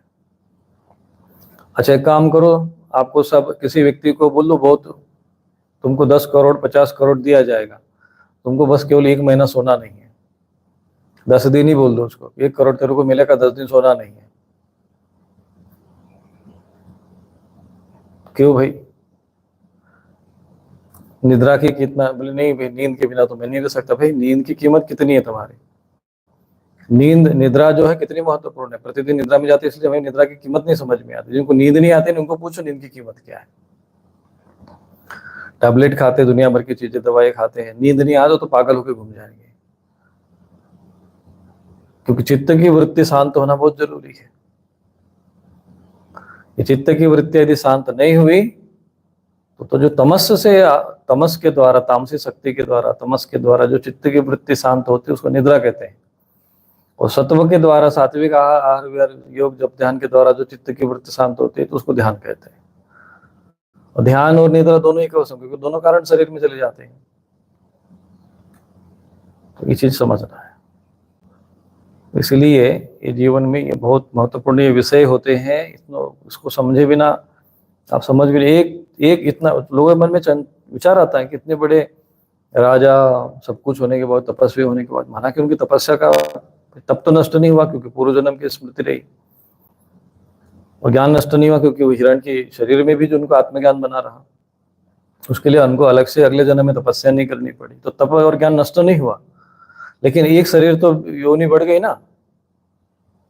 ये थोड़ा सा कभी कभी भक्ति के जीवन में हो जाता है, अगला जन्म ले लेते हैं। साधु महात्मा, बड़े बड़े योगी, इसी को योग भ्रष्ट कहते हैं। इन्हीं को ही सूची नाम श्रीमताम गेहे योग भ्रष्टो भी जाए थे, अथवा योगी नाम एवं कुले, अथवा योगी के घर में जन्म मिलता है। तो योग भ्रष्ट जन्म लेते, शुद्ध गौरव पवित्र योगी महापुरुष जन्म लेते। क्यों? क्योंकि भाई भ्रष्ट हो जाते, कभी वासना रह जाती, इच्छा हो जाती है, जन्म लेना पड़ता है। इसलिए बहुत सावधान रहना पड़ता है। इसलिए अपने चित्त के लिए बराबर ये करते रहो। और तुम्हारे पितरों का उद्धार कैसे होगा? फिर भागवत कथा सुनने से। बोले तुम जो चिंतन करते हो, क्योंकि वो तुम्हारे सूक्ष्म शरीर के साथ जुड़े हुए हैं, तुम्हारे ही चिंतन से फिर उनको चिंतनों को प्रभावित करेगा। तुम्हारा चित्त जैसे उनका चित्त तुम्हारे चित्त को प्रभावित करता है, ऐसे ही तुम्हारा चित्त उनके चित्त को प्रभावित करेगा। जब तुम भगवान के ये संस्कार, जो विचार, चिंतन, कथा, ज्ञान का श्रवण करोगे, वो संस्कार उठेंगे तुम्हारे चित्त में, तो वही संस्कार फिर उन आत्माओं के चित्त में भी प्रवेश करेंगे, उनको भी परमात्मा के उचित संस्कार प्रभावित करेंगे, और फिर उनको भी लगेगा भैया ये प्रेत योनि में नहीं है, इसमें से आगे निकलना है। इसलिए भगवान के पवित्र नाम का इसलिए कहते हैं कि चित्त की शुद्धि के लिए। ये सब क्या है? मुक्ति मोक्ष क्या है? चित्त की शुद्धि ही है, सब कुछ है जो समझ में। इसीलिए जब पतंजलि योग सूत्रों को सार रूप में चित्त वृत्ति निरोध, लोगों को चित्त वृत्ति निरोध तो पढ़ लिया, वो समझ में आता नहीं क्या होता है चित्त वृत्ति, पता ही नहीं है। ये चित्त की वृत्ति समझना पड़ेगा, और वो नहीं समझे तो फिर आप लोगों को वो अध्यात्म का वो मूल स्वरूप समझ में नहीं आएगा। तो इस घटना से समझना पड़ेगा, अगर हमने इस चित्त को नहीं संभाला, धन तो संभाले, घर संभाले, दुनियादारी संभाली, चित्त ही नहीं संभाला आपने अपना। शरीर का खूब ध्यान रखते लोग, शरीर गंदा ना हो, शरीर ये हो, लेकिन मन का चित्त का ध्यान कोई नहीं रखता। इसलिए ध्यान जो रखता है, आहार विहार स्पर्श स्पर्श, ये जो नियम बनाए गए हैं कि बाहर नहीं जाना चाहिए, नहीं खाना चाहिए, वो नहीं खाना चाहिए, ये चित्त की शुद्धि के लिए, तुम्हारे चित्त की सुरक्षा के लिए। ये रक्षा कवच, सूक्ष्म शरीर, यज्ञ हवन चित्त की शुद्धि के लिए है। बजरंग बाण आदि पढ़ते हैं तो तुम्हारे क्या है, तुम्हारे प्राणमय को उसकी शुद्धि होती है। हनुमान जी का हम लोग बजरंग बाण पढ़ते हैं, उनका संपर्क होता है, संसर्ग होता है, इसलिए देव उपासना करो। और जब चित्त तुम्हारा देवमय रहेगा, संस्कार में रहेगा, तो प्रेत पिशाच नहीं तुम्हारे इसमें देवताओं को पास होते, ये सब प्रेत पिशाच नहीं पास में आते। प्रेत पिशाच उन्हीं को पकड़ते जिनका चित्त प्रेतमय, प्रेतों जैसा होता है। तुम लोगों ने फिर आहार भी वैसे ही कर रहे हैं, क्योंकि आहार से शुद्ध, आहार शुद्ध सत्व शुद्धि, आहार से सत्व शुद्धि क्यों होती है? जैसा खाओगे अन्न वैसा बनेगा मन। हाँ, तो अशुद्ध शव और लाश और कब्रिस्तान में जो स्मशान में जिनका जो लाशें पड़ी, जो शव पड़े रहते हैं, वही तुम लोग चबा चबा कर खाते हो, मसाला लगाकर, तेल लगाकर, तो क्या होगा फिर? वैसा ही मन बनेगा, और फिर इसलिए प्रेत बाधा से ग्रसित होते हैं। इसलिए से लोगों को कोई मंत्र तंत्र से इनका इलाज नहीं है परमानेंट। इनका परमानेंट इलाज है भगवान की भक्ति से, भगवान की आराधना से, भगवत नाम के जप से, और यज्ञ हवन आदि से, जो हमारे ऋषि मुनि ने बताया। इसीलिए इतने दिनों से हम कथा तो सुना रहे, लोगों को समझा रहे, उपदेश दे रहे, भगवान का देव उपासना बता रहे, देव साधना बता रहे, हम भी और समझा रहे कि बहिन राक्षसों को, प्रेत पिशाचों को मत पूजो, ये सब तुम लोगों को प्रभावित करते हैं, ये ऐसी जगहों पर मत जाओ, ये सब जहाँ भूत प्रेत खेलते रहते हो। अब जहाँ पर हजारों करोड़, लाखों करोड़ों की संख्या में अशांत चित्त की आत्माएं वास करती हो, वहां जाने से तुमको शांति कहाँ से मिलेगी? कहां से तुम्हारा चित्त जो है सुखी होगा?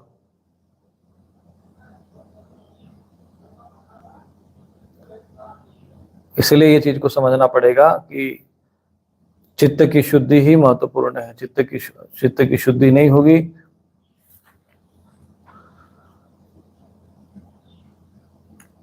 तो फिर दुर्गति होनी है। तो भरत जी कहते थे, सुखदेव जी कहते हैं कि राजन, आंगिरस गोत्र में शम दम तप स्वाध्याय वेद अध्ययन त्याग, जैसे जो ऋषि मुनि ब्राह्मण तपस्वी हुआ करते थे, तो उनका जीवन कैसा होता था, क्या वर्णन आ रहा है। अतिथि आदि को न देना, संतोष, तितिक्षा, विनय, विद्या, अनसूया, दूसरों के गुणों में दोष न ढूंढना, आत्मज्ञान एवं आनंद, सभी गुणों से संपन्न एक श्रेष्ठ ब्राह्मण थे अंगिरा जो ऋषि के गोत्र में। उनकी बड़ी स्त्री से उन्हीं के समान विद्याशील, आचार, रूप, उदारता से गुण वाले 109 पुत्र हुए, और छोटी पत्नी से एक साथ एक ही पुत्र और एक कन्या का जन्म हुआ। और इन दोनों में जो पुरुष था वही परम भागवत राजर्षि शिरोमणि भरत जी थे। छोटी पत्नी को एक साथ में एक पुत्र और कन्या का जन्म हुआ। वे मृग शरीर का परित्याग करके अंतिम जन्म में ब्राह्मण हुए थे, ऐसा महापुरुषों का कथन है।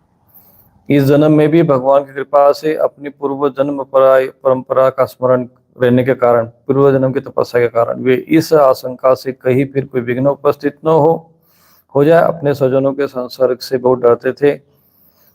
प्रत्येक समय जिनका श्रवण, मनन, गुण कीर्तन सब प्रकार से कर्म बंधन काट देता है, श्री भगवान के उन युगल चरणों में को हृदय में धारण किए, तथा दूसरों की दृष्टि से में अपने को पागल, मूर्ख, अंधे और बहरे के समान दिखाते थे। तो ऐसे उस समय में वो ब्राह्मण के शरीर, एक कुल में उन्होंने जन्म लिया, राजा भरत जी ने अगले जन्म में।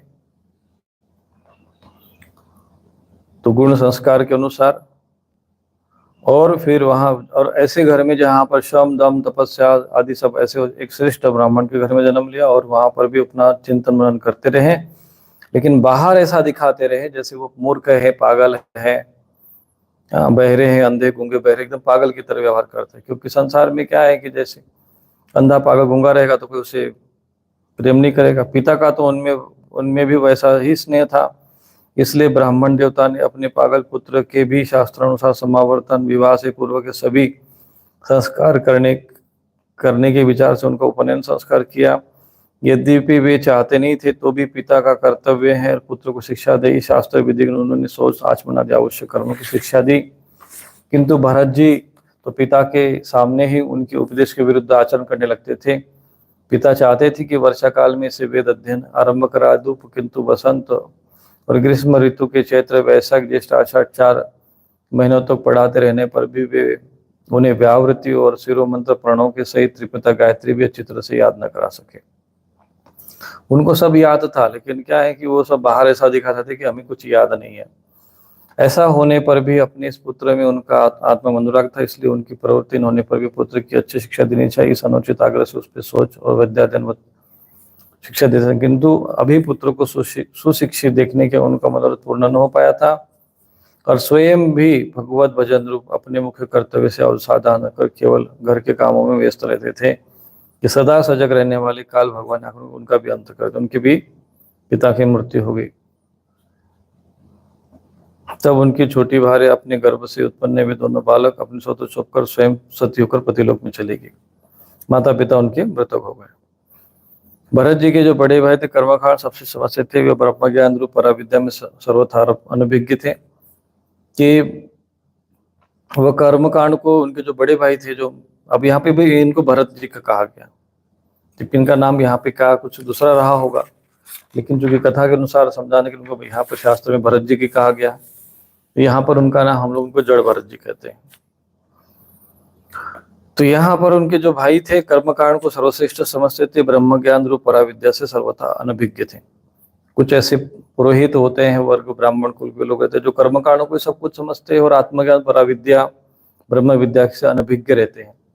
तो ऐसे लोगों को ब्राह्मण जो पद से वो पदच्युत हो जाते हैं, और वैसे लोग वो ब्रह्म ज्ञान को न समझने के कारण भरत जी का प्रभाव उन्हें ज्ञात नहीं था, वो उन्हें निराम मूर्ख समझते थे। तथा पिता के परलोक से धारने पर उन्होंने उन्हें पढ़ाने लिखाने का आग्रह छोड़ दिया। भरत जी को मान अपमान का कोई विचार न था। जब साधारण नर पशु ने पागल मूर्ख और बहरा कहकर पुकारते तब भी वो उसी के अनुसार भाषण करने लगते, मतलब पागलों की तरह व्यवहार करते थे। मजदूरी के रूप में भीख मांगने पर जैसा मिल जाए अच्छा बुरा उसी में वो लगे रहते थे, यानी अर्थात एक अवधूत वृत्ति में वो रहकर आचरण करने लगे।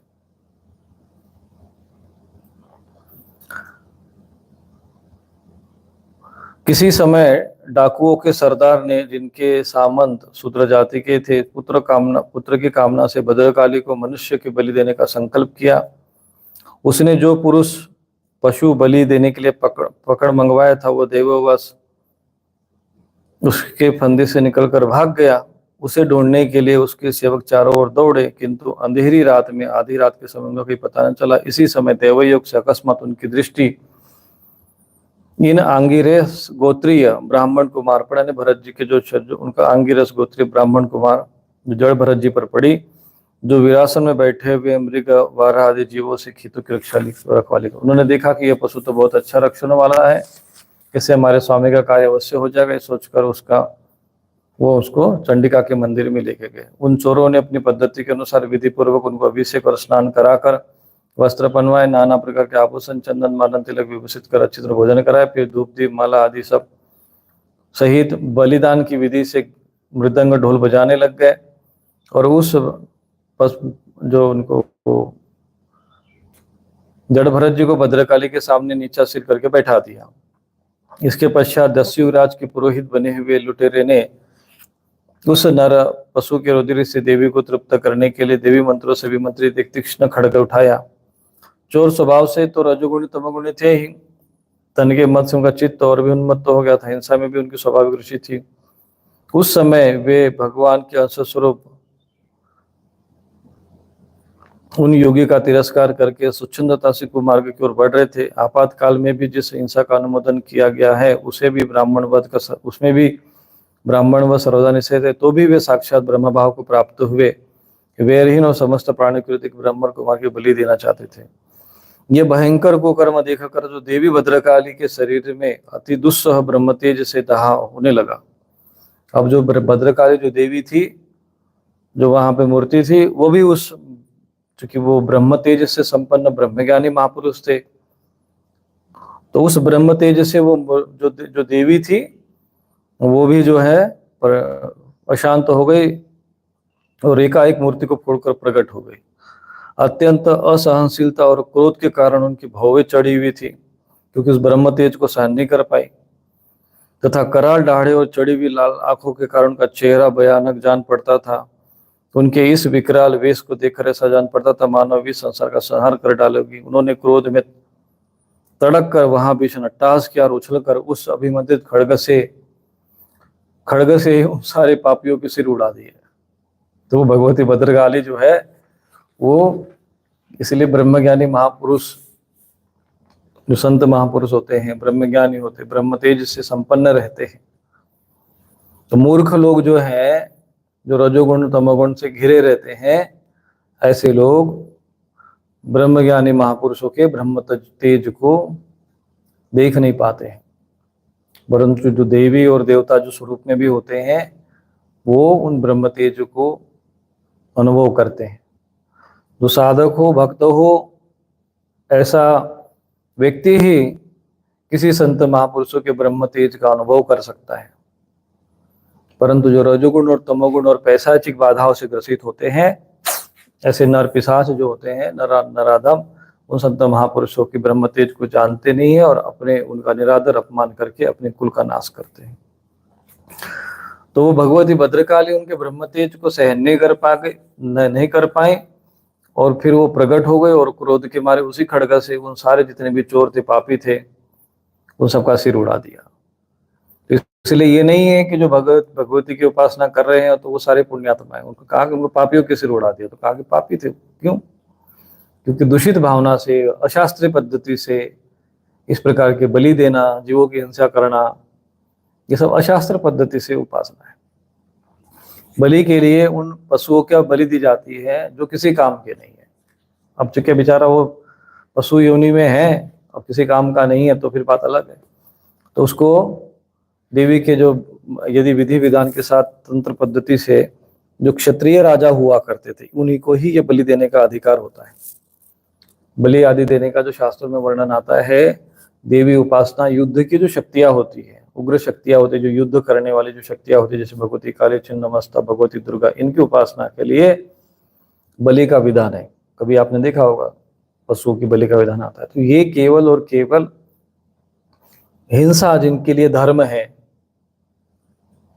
ऐसे क्षत्रियों के लिए ये बलि के द्वारा देवी की आराधना करने का विधान उनके लिए धर्म है। बाकी लोगों के लिए वो अधर्म है, पाप है। कौन से क्षत्रिय? जाति से क्षत्रिय नहीं, जो कर्म से क्षत्रिय हो, जो युद्ध करते हो, जो सैनिक होते हैं, क्योंकि वो हिंसा नहीं करेंगे, उग्रता नहीं रहेगी, तो वो शत्रु का वध कैसे करेंगे।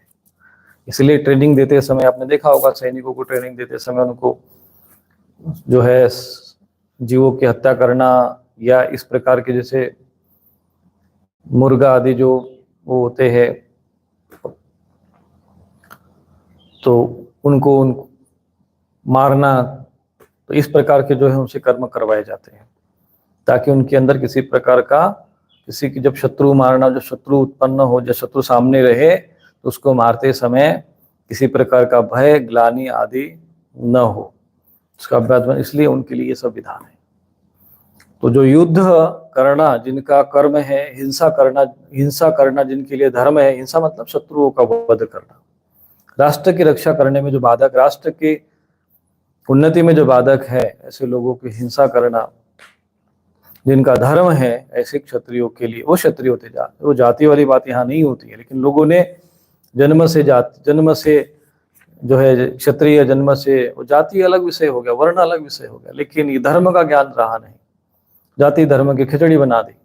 जब चार ही जाति और वर्ण की उसमें मिक्स कर दे सारी चीजें, समझ में नहीं आता है, हजारों जातियां बना दी लाओ, चार ही तो वर्ण है, उसका विभाजन गुण कर्म से हुआ है, शास्त्र में लिखा है, स्पष्ट लिखा है, फिर भी जो है उसी में लगे रहते हैं। और इसीलिए इसी को वर्ण संकर कहते हैं। वर्ण संकरता ये नहीं कि आप किस घर में जन्म लिए हो और फिर दूसरे के कर्म, ऐसा वर्ण संकरता नहीं होती। वर्ण संकरता अर्थ होता है जिसका स्वभाव युद्ध करने का है, वही क्षत्रिय है। परंतु वो किसी दूसरे अन्य जाति में जन्म लिया तो कहते कि नहीं हम तो क्षत्रिय नहीं है भाई, और दूसरे वर्णों का आचरण करने लगता है वो, तो उसको वर्ण संकरता कहते हैं। और जो धर्म पूजा पाठ कर्म करते हैं और फिर साथ में कहते हैं हम तो क्षत्रिय जाति के हैं, पूजा पाठ धर्म कर्म भक्ति भी करते और फिर मांस मछली भी खाते हैं, कहते वो तो हम तो हमारी जाति में भाई हम तो क्षत्रिय से हम तो खा सकते हैं। ये सारी भ्रष्टता आ गई है, इसको वर्ण संकरता कहते हैं। तो जो गुण कर्म के स्वभाव से जो क्षत्रिय होते हैं उनके लिए ये बलि का विधान होता है। क्योंकि कई लोग तो बलि कहते हैं, बलि का विधान है शास्त्र में दिया हुआ, गुरु जी ऐसा क्यों है? तो इसलिए है। इसलिए पहले राजस्थान आदि क्षेत्र में देखना कि पहले वहां बलि हो जाए तो छिन्नमस्ता आदि जो देवी होती है युद्ध की देवी, सामान्य लोग भी जो है बकरे लेके फिर वो बलि चढ़ाने लगते देखा देखी में। देखा देखी साधे योग, छीजे गाया बाढ़े रोग। देखा देखी में भक्ति नहीं करनी चाहिए। जैसी तुम्हारी प्रकृति है, जैसे तुम्हारा वर्ण है, जैसे तुम्हारा स्वभाव है, सतोगुण रजोगुण तमोगुण के अनुसार जैसे तुम्हारी प्रकृति है वैसी तुम्हारा वर्ण होगा, वैसे तुम्हारी साधना उपासना पद्धति होगी और वैसे तुम्हारे नियम सिद्धांत होंगे। यदि आपकी प्रकृति के अनुसार आपको आचरण करना चाहिए। जाति को वर्ण समझना और वर्ण को जाति समझना, ऐसी मूर्खता के कारण समाज में अधर्म फैला हुआ है। यह अधर्म का जड़ है, यह अज्ञान। जाति और वर्ण का जिसको भेद नहीं पता है, ऐसे लोग और बड़े बड़े देहासक्त धर्माचार्य, देह को ही अपना सब कुछ समझने वाले, और देह में अहम, फिर देह के जाति में भी अहम है, संन्यास लेने के बाद भी उनका अहम नहीं छूटता है। बड़े बड़े धर्माचार्य बन जाते, पदों में बढ़ जाते हैं, लेकिन अज्ञानता के कारण आत्मा में देहाभिमान की जगह वो उसमें अज्ञानता पूर्वक उसका पोषण करते देहाभिमान का। आत्माभिमान होना चाहिए, मैं आत्मा हूँ ये भाव होना चाहिए। देहाभिमान, देह की जाति में विमान रहता है और वो भी समाज में अधर्म और अधर्म का ज्ञान उन लोगों को देने का प्रयत्न करते। जो वास्तविक ज्ञान है, शास्त्रोक्त ज्ञान है, धर्म उचित ज्ञान है, उनसे विमुख समाज को कर देते हैं। इसलिए ये लोग भी दुर्गति को प्राप्त होते हैं। इसलिए धर्माचार्य को भी ध्यान देना चाहिए कि जो शास्त्रोक्त विषय है वही विषय समाज के में रखे। तो जाति का अर्थ होता है जो ज्ञाति शब्द से वो है, वास्तव में जो विषय का ज्ञाता होता है वो उसी को कहा जाता है। और वर्ण जो है, जो गुण कर्म जो स्वभाव के अनुसार जो जैसा गुण होता है, सत्वगुण प्रधान सात्विक से सत्वगुण प्रधान से समदमादि, इसमें व्याख्या शंकराचार्य ने की है, तो इसको समझना चाहिए। सत्वगुण रजोगुण तमोगुण के आधार पर जैसा जिसका स्वभाव प्रकृति, तो स्वभावजम शब्द आया है। ब्रह्म कर्म स्वभावजम, क्षात्र कर्म स्वभावजम। जो तुम्हारा युद्धे च अपलायनम, युद्ध से जो न भागे, ऐसे व्यक्ति को शौर्य तेजो धृति दाक्ष युद्धे च अपलायनम। ये सब चीजें हैं, समझना चाहिए। क्योंकि जो बलि का विषय वगैरह आता है समाज में, तो कई लोग कहते हैं गुरु जी ये तो शास्त्र में लिखा हुआ है, हम क्या करें। लोग कहते हैं, तो जो लोग मांस खाते हैं, जैसे मना करते हैं उनको, तो वो तर्क देते हैं, अरे वो तो शास्त्र में लिखा है बलि का विधान। तो वो जो दुर्गा सप्तशती में भी अब की बार पढ़ा, कई लोगों ने मुझे प्रश्न करके भेजा, तो कहे गुरु जी उसमें तो लिखा, भाई वो जो उपदेश दिया जा रहा है वो किसको दिया जा रहा है? राजा को दिया जा रहा है। और फिर उन्होंने तपस्या करते समय जब रक्त की बलि दी है, तो अपने रक्त की बलि दी है। बहुत ज्यादा तुमको रक्त से पूजा करने का शौक है, साहस है, तो अपने रक्त की बलि दो। दुर्गा सप्तशती में यही तो आया है, किसी पशु की बलि नहीं देना, जीवों की हत्या नहीं करना चाहिए। परंतु जिनके लिए हिंसा ही धर्म है, ऐसे लोगों के लिए वो दोष और पाप नहीं लगता है। और ये किनके लिए होता है? जो युद्ध करने वाले जो क्षत्रिय होते हैं। युद्धे च अपलायनम, जिनका युद्ध करना जिनका धर्म है, और राष्ट्र की रक्षा करने के लिए जिनका अहिंसा परमो धर्म, धर्म हिंसा तथैव च, जो धर्म युक्त हिंसा करना जिनके लिए परम धर्म है, ऐसे लोगों के लिए बलि आदि का जो देवी के माध्यम से शक्ति की उपासना करना है, अन्य लोगों के लिए ये विधान नहीं है। जो ब्राह्मण तपस्या करते, क्षम दम तपस्या आदि करते हैं, वो कैसे उपासना करेंगे, वो कैसे बलि देंगे? तो वो अपने विकारों की बलि देते हैं। वैश्य कैसा बलि देगा? वैश्य होगा तो वो विभिन्न प्रकार के भोग और पदार्थ और धन की कामना करता है, तो उनकी वो विभिन्न प्रकार के द्रव्य धन आदि की दान कर देना, वो बलि है द्रव्य के यज्ञ के माध्यम से। और जिनके पास धन नहीं है और आत्मज्ञान भी नहीं है, तो वो सेवा आदि करता है, तो वो भी बलि उसी को माना जाता है। यथाशक्ति जो हम लोग जो भगवान को समर्पित करते हैं वो चीज़ है। तो ये युद्ध की शक्तियां होती, तो भद्रकाली जी प्रकट होकर उन सबका, उन पापियों का सिर उड़ा दिए और अपने गणों सहित उनके गले में बहता हुआ गरम गरम रुधिर आंसू पीकर अति उन्मत्त हो ऊंचे स्वर से गाते नाचते हुए उन सिरों को ही गेंद बनाकर खेलने लगी। ये भगवती काली। तो भगवती काली को जो है वो ब्रह्मज्ञानी, तो इसीलिए महापुरुषों के प्रति, संत महापुरुषों को, तो लोग कहते हैं साधु महात्मा है, तपस्या करता, ठीक है, क्या कर लेगा हमारा? इसको हम गाली दे देंगे, इसका निंदा कर देंगे, तो ये हमारा क्या कर लेगा? उनका ब्रह्म तेज उनके पूरे कुल का नाश कर देता। जो तपस्वी साधक होते, जो ब्रह्म तेज से संपन्न ऋषि मुनि होते हैं, जो तपस्वी होते हैं, इसलिए उनसे भय खाना चाहिए। बड़े बड़े राजा महाराजा जो ब्रह्म तेज से संपन्न, जाति की बात नहीं है यहाँ पर, जो सच में ब्रह्म की उपासना में लगे हो, उनकी बात हो रही है। और ऐसे लोगों के प्रति जो अपराध करते हैं, तो फिर भगवती भद्रकाली प्रकट होकर उनके मुंडों को उड़ा देती है। फिर उनके से गले से बहता हुआ गरम गरम रुधिर पीकर अत्यंत और अपने गणों सहित उनके सिरों को गेंद बनाकर खेलने लगी। तो यहाँ पर कहते हैं, राजा परीक्षित को उपदेश देते हुए सुखदेव जी की सत्य है, महापुरुषों के प्रति किया हुआ अत्याचार रूप अपराध इसी प्रकार ज्यों का त्यों अपने ऊपर पड़ता है। इसलिए जो संत महापुरुषों के प्रति जो अपराध करते हैं, वो फिर उन्हीं के लिए विनाश का कारण बनता है। महापुरुष कुछ भी ना करे, लेकिन प्रकृति फिर वैसे कुपित होकर उनका सर्वनाश कर देती है। हे परीक्षित, जिनकी देह अभिमान रूप सुदृढ़ हृदय ग्रंथि छूट गई है, जो समस्त प्राणियों के सुहृद और आत्मा तथा वैरहीन है, साक्षात भगवान ही भद्रकाली आदि भिन्न रूप धारण करके अपने कभी न चुकने वाले काल चक्र क्रम रूप श्रेष्ठ सत्र से जिनकी रक्षा करते हैं, और जिन्होंने भगवान के निर्भय चरण कमलों का आश्रय ले रखा है, उन भगवत भक्त परमहंसों के लिए अपना सिर कटने का अवसर आने पर भी किसी प्रकार व्याकुल न होना, ये कोई बड़े आश्चर्य की बात नहीं है। तो वो कहते हैं कि जब उनका सिर काटा जाने लगा था, उस समय भी वो व्याकुल नहीं हो रहे थे, सहज भाव में जीवित वो परमहंस अवस्था को प्राप्त हुए थे। और यहाँ एक और बात आ रही है कि साक्षात भगवान ही भद्रकाली आदि भिन्न भिन्न रूप धारण करके अपने कभी न चुकने वाले काल चक्र रूप श्रेष्ठ शस्त्र से रक्षा करते हैं। तो ये भद्रकाली आदि कौन है? ये भगवान ही काल है, भगवान कृष्ण ही काल है। कालोस्मि लोकक्षयकृत कृष्ण, काल ही कृष्ण है। तो इसलिए ये परमात्मा के ही विभिन्न प्रकार के रूप है। यहाँ लिखा ना, भिन्न भिन्न रूप धारण करते हैं।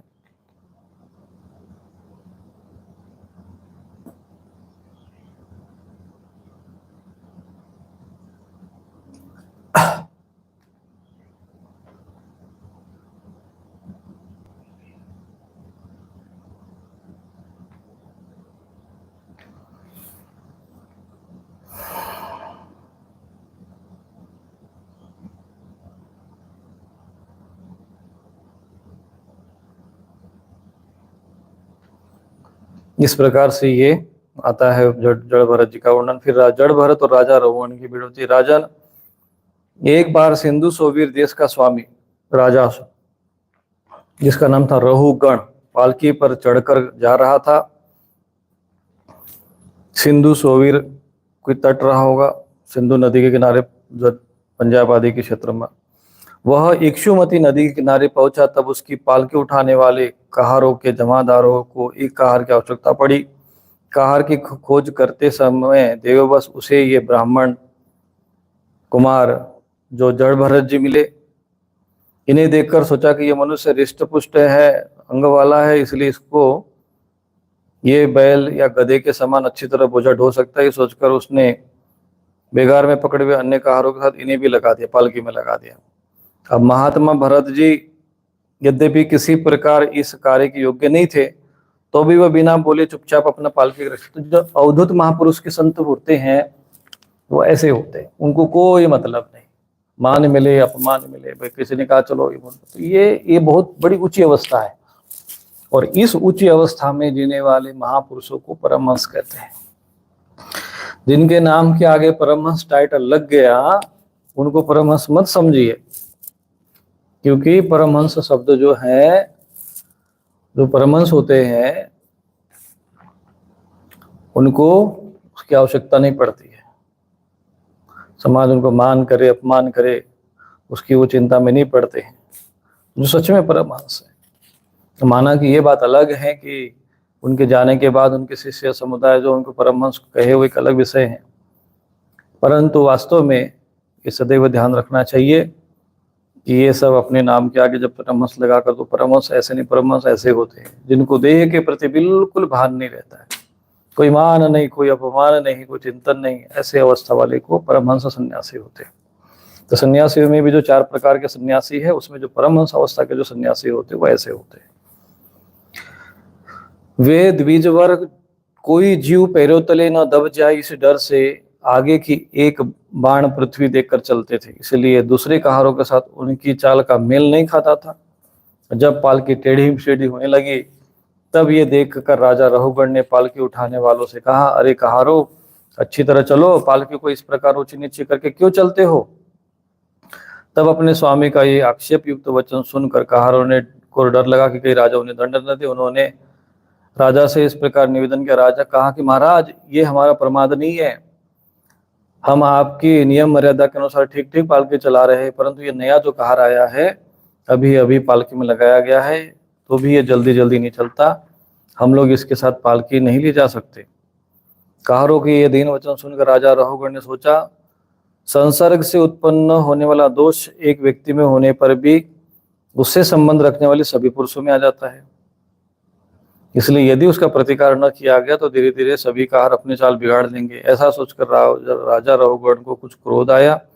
यद्यपि उसने महापुरुषों का सेवन किया था तथा क्षत्रिय स्वभाव वश बलात् उसकी बुद्धि रजोगुण से व्याप्त हो गई थी, क्योंकि वो महापुरुषों के सत्संग तो करता था, परंतु स्वभाववश जो है क्षत्रिय स्वभाव के कारण उसकी बुद्धि रजोगुण से व्याप्त हो गई थी। और उस द्विज श्रेष्ठ ने वह उन द्विज श्रेष्ठ से, अर्थात जो जड़ भरत जी से, जिनका ब्रह्म तेज ब्रह्म से भस्म से ढके हुए अग्नि के समान प्रकट नहीं था, उनका ब्रह्म तेज बाहर दिखाई नहीं दे रहा था।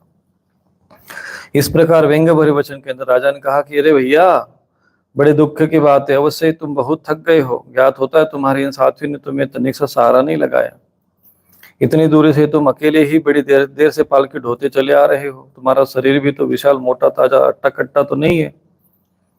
मित्र बुढ़ापे से ने तुमको अलग दबा, उन्हें व्यंग्य कर रहे हैं, उसको बूढ़ा और पतला ऐसा कुछ करें। इस प्रकार बहुत ताना मारने पर भी वे अपनी पालकी पहले की भांति चुपचाप पालकी उठाकर चलते रहे। जड़ भरत जी, उन्होंने कुछ उसका बुरा नहीं माना। वह त्रिविध अंगों से युक्त दिखाई देने पर भी वस्तुतः थे ही नहीं, इसलिए उनमें मैं मेरेपन का भाव नहीं था। पालकी अब भी सीधी चाल से नहीं चल रही थी। देख राजा रहुगण को क्रोध आया, आग बबूला हो गया, कहने लगा, अरे ये क्या है, क्या तू जीता ही मर गया है, तू मेरा निरादर करके आगे का उल्लंघन कर रहा है, मालूम होता है तू सर्वथा प्रमादी है। जैसे दंड पानी यमराज जन समुदाय को उसके अपराधों के लिए दंड देते, उसी प्रकार मैं भी तेरा इलाज किए देता हूँ, अब तेरे होश ठिकाने आ जाएंगे। रहुगण को राजा होने का अभिमान था, इसलिए वह इसी प्रकार बहुत से अनाप शनाप बातें बोल रहा था। वो अपने को बड़ा पंडित समझता था।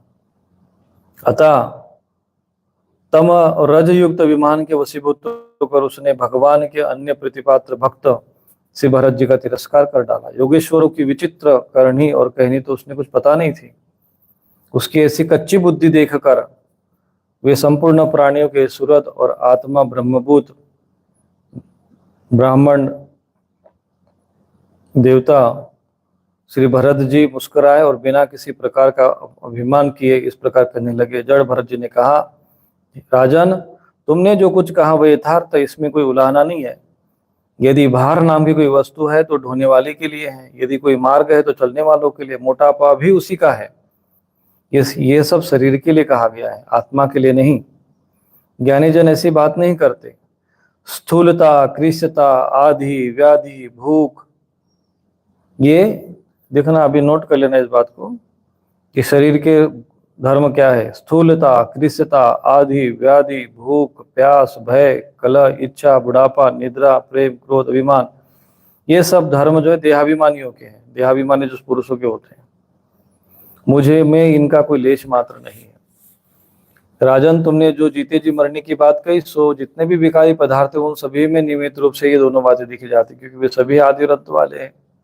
यशस्वी नरेश, जहाँ स्वामी सेवक भाव स्थित हो वही आज्ञा पालन का नियम भी लागू होता है। तुम राजा हो, मैं प्रजा हूँ, इस प्रकार की भेद बुद्धि के लिए मुझे व्यवहार के सिवा कुछ तनिक भी अवकाश नहीं दिखाई देता। परमार्थ दृष्टि से देखा जाए तो किसी स्वामी कहे और किसी सेवक, फिर भी राजन, यदि तुम्हें स्वामित्व का अभिमान है तो बताओ मैं तुम्हारी क्या सेवा करूं।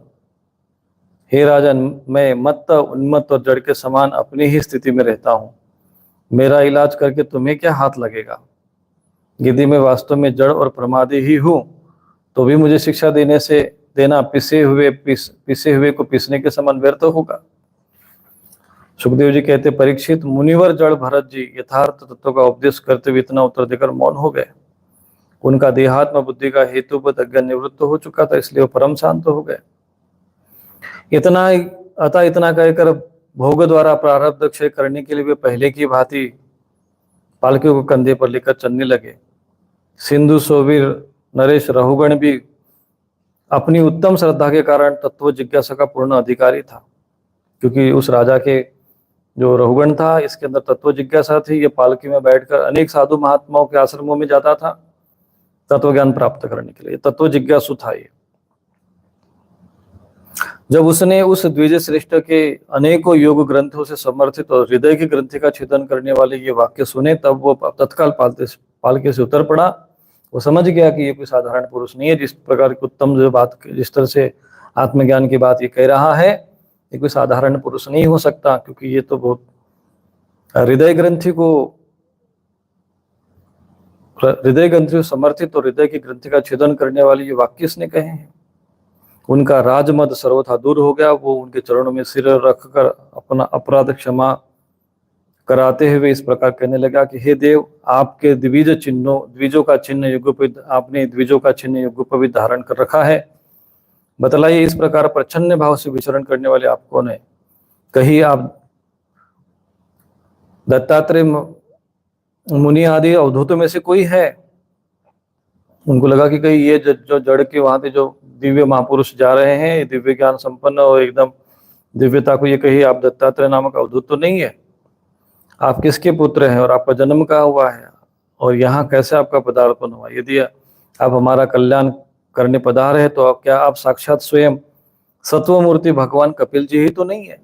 उनको लगा कि ये आत्मज्ञान, इतना ब्रह्म ज्ञान तो या तो दत्तात्रेय जी बता सकते हैं या तो भगवान कपिल मुनि ही। आत्मा और प्रकृति और पुरुष का विवेक तो ये भगवान कपिल मुनि जी, और ऐसे जड़ बात ही, ऐसे जड़ स्वरूप पे आत्मज्ञान होने के उपरांत भी इतना भी निराभिमान, इतना देह के प्रति अनासक्त, ऐसा तो कोई साधारण मनुष्य हो नहीं सकता है। ये अवस्था तो या तो दत्तात्रेय जी की हो सकती है, या तो ऋषभ देव जी की हो सकती है, या तो भगवान कपिल मुनि हो सकते हैं। तो उन्होंने कहा कि आप ऐसे तो नहीं है। कहते हैं कि मुझे इंद्र के वज्र का डर नहीं है, न मैं महादेव जी के त्रिशूल से डरता हूँ, और न यमराज के दंड से। मुझे अग्नि, सूर्य, चंद्र, वायु और कुबेर अस्त्र शस्त्र का भी भय नहीं है। किंतु मैं ब्रह्मकुल के अपमान से बहुत ही डरता हूँ, कि जो ब्रह्म की उपासना करने वाले हैं, ऐसे महापुरुषों से ब्रह्मकुला अवमानात, ये शब्द आया है। अतः कृपा करके बतलाइए, इस प्रकार अपने विज्ञान और शक्ति को छिपाकर मूर्खों की भांति विचरण करने वाले आप कौन है। कहते आप साधारण पुरुष तो है नहीं, इतना ज्ञान आपके पास है, फिर भी अपनी शक्ति को छिपाकर मूर्खों की भांति विचरण करने वाले आप कौन है। विषय से तो आप सर्वथा अनासक्त जान पड़ते हैं, अतः आपकी कोई था नहीं मिल रही है। साधो, आपके योग युक्त वाक्यों की बुद्धिमत्ता आलोचना करने पर भी मेरा संदेह दूर नहीं होता। मैं आत्मज्ञानी मुनियों के परम गुरु और साक्षात श्री हरि की ज्ञान शक्ति के अवतार योगेश्वर भगवान कपिल से यह पूछने के लिए जा रहा था कि इस लोक में एकमात्र शरण लेने योग्य कौन है। अब ये भगवान कपिल मुनि के पास जा रहे थे। अब भगवान कपिल मुनि कहाँ है, तो वही समुद्र के पास गंगा सागर में। तो वही जा रहे थे। जो देखा आत्मज्ञान है, तत्व ज्ञान प्राप्त करना है, तो कह रहे हैं कि आत्मज्ञानी मुनियों के भी परम गुरु और साक्षात श्री हरि की ज्ञान शक्ति, भगवान की जो ज्ञान शक्ति है उसके अवतार योगेश्वर भगवान कपिल मुनि से यह पूछने के लिए जा रहा था कि इस लोक में एकमात्र शरण लेने योग्य के कौन है। तो कहीं वह कपिल मुनि आप ही तो नहीं है क्या? आप वे कपिल मुनि ही है जो लोगों की दशा देखने के लिए इस प्रकार अपना रूप छिपाकर विचरण कर रहे? क्योंकि कपिल मुनि तो अभी भी सशरीर में है। तो उनको ये लगा कि कहीं ऐसा तो नहीं कि लोगों के बारे में थोड़ा सा पता करने के लिए वो अपना रूप छिपाकर विचरण कर रहे। भला घर में आसक्त रहने वाला विवेकहीन मनुष्य योगीश्वरों की गति कैसे जान सकता है? घर परिवार में आसक्त रहना आप कैसे जान सकता है? मैंने युद्ध आदि कर्मों में अपने आप को श्रम होते देखा है, इसलिए मेरा अनुमान है कि बोझा ढोने और मार्ग में चलने से आपको भी अवश्य ही होता होगा। मुझे तो व्यवहार मार्ग भी सत्य ही जान पड़ता है, क्योंकि मिथ्या घड़े से जल लाना आदि कार्य नहीं होता। कहते हैं उनका भैया, क्योंकि तत्वज्ञानी था, ये राजा रहुगण था तत्वज्ञानी, इसलिए महापुरुष जब देखते हैं कोई व्यक्ति तत्वज्ञानी है, पात्र है, तो उसके लिए फिर वो ज्ञान अपना जो प्रवाह है वो प्रवाहित करते हैं और जो अपना ज्ञान दान प्रदान करते हैं। तो यहाँ पर राजा रहुगण ने एक बड़ा सुंदर प्रश्न किया है, ये सब ज्ञान का विषय है। कहते हैं मिथ्या घड़े से जल लाना, क्योंकि जो संसार है, क्योंकि शास्त्र में कहता है कि संसार मिथ्या है, हाँ, ऐसा स्वप्न की भांति है। तो यहाँ पर वो राजा रहुगण कहते हैं कि यदि ये स्वप्न है, ये मिथ्या है, तो मिथ्या घड़े से तो जल नहीं ला सकते ना। जैसे मान लीजिए घड़ा है, अगर कहा कि काल्पनिक होगा, मिथ्या होगा, तो उसे पानी तो ला नहीं सकते।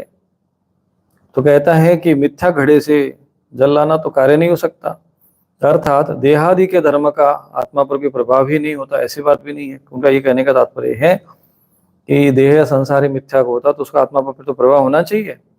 चूल्हे पर रखी हुई बटलोई जब अग्नि से तपने लगती है तब उसका जल भी खोलने लगता है। कहते हैं कि जब चूल्हे में रखी हुई जब बटलोई अग्नि से तपने लगती है तो उसमें जो रखा हुआ जल भी तपने लगता है। तो जो उसमें अगर जैसे शरीर में अगर आत्मा है, तो आत्मा को कहते हैं कि वह जन्मा सुख दुख से परे है, तो शरीर के सुख दुख का उससे कोई संबंध नहीं, ऐसा आत्मा शास्त्र में कहा जाता है। तो जब ऐसी बात है तो फिर ये उन्होंने उत्तर दिया कि चूल्हे में रखी हुई जैसे बटोली माने शरीर, और उसमें रखा हुआ जल यानी ये आत्मा मान के चलिए, तो जब उसको तपने लगे तो आत्मा को भी कष्ट होगा, फिर उस जल से चावल का भीतरी भाग भी पक जाता है। इस प्रकार अपनी उपाधि के धर्मों का अनुवर्तन करने के कारण देह, इंद्रिय, प्राण और मन की सन्निधि से आत्मा को भी उनके धर्म आदि का अनुभव होता ही है। कहते आत्मा को अनुभव होता होगा।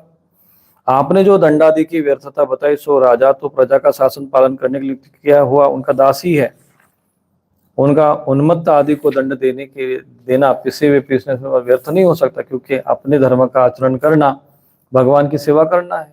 उससे करने वाला व्यक्ति अपने संपूर्ण पाप राशि को नष्ट कर देता है, क्योंकि भाई हमारा कर्तव्य कर्म है उनको दंड देना। तो आपने कहा कि नहीं भाई आप मुझे दंड कर दोगे तो ये सब व्यर्थ ही होगा। दीन बंधु, राजत्व के अभिमान से उन्मत्त होकर मैंने आप जैसे परम साधु की अवज्ञा की है, अतः आप ऐसी कृपा दृष्टि कीजिए जिससे इस साधु अवज्ञा रूप अपराध से मैं मुक्त हो जाऊं। आप देहाभिमान शून्य और विश्व बंधु श्री हरि के अनन्य भक्त है, इसलिए सब में समान दृष्टि होने से इस मान अपमान के कारण आप में कोई विकार नहीं हो सकता। तथापि एक महापुरुष का अपमान करने के कारण मेरे जैसा पुरुष साक्षात त्रिशूल पाणी महादेव जी के समान प्रभावशाली होने पर भी अपने अपराध से अवश्य थोड़े ही काल में नष्ट हो जाएगा। कहते हैं कि महापुरुषों का जो अपमान करते हैं, तो महापुरुषों का अपमान करने के कारण वो यदि भगवान महादेव जी के समान भी प्रभावशाली हो तभी वो थोड़े काल में नष्ट हो जाता है। महद्विमाना स्वकृता दिमा माद्रिंग,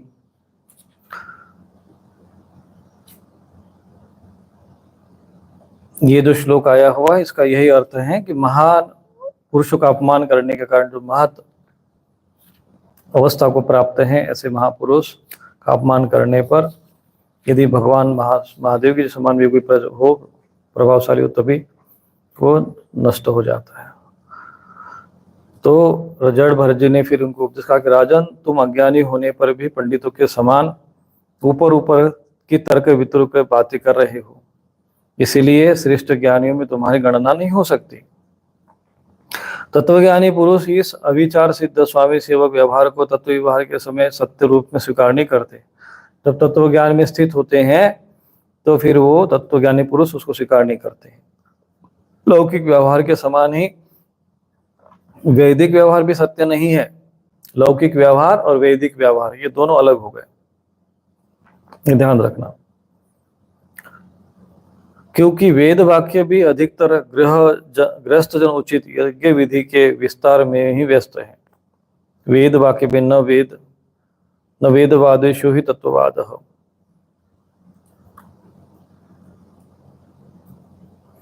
प्रायण शुद्धो नु चकास्ति साधु। राग द्वेष आदि दोषों से रहित विशुद्ध तत्वज्ञान की पूरी अभिव्यक्ति प्राय उनमें भी नहीं हुई है।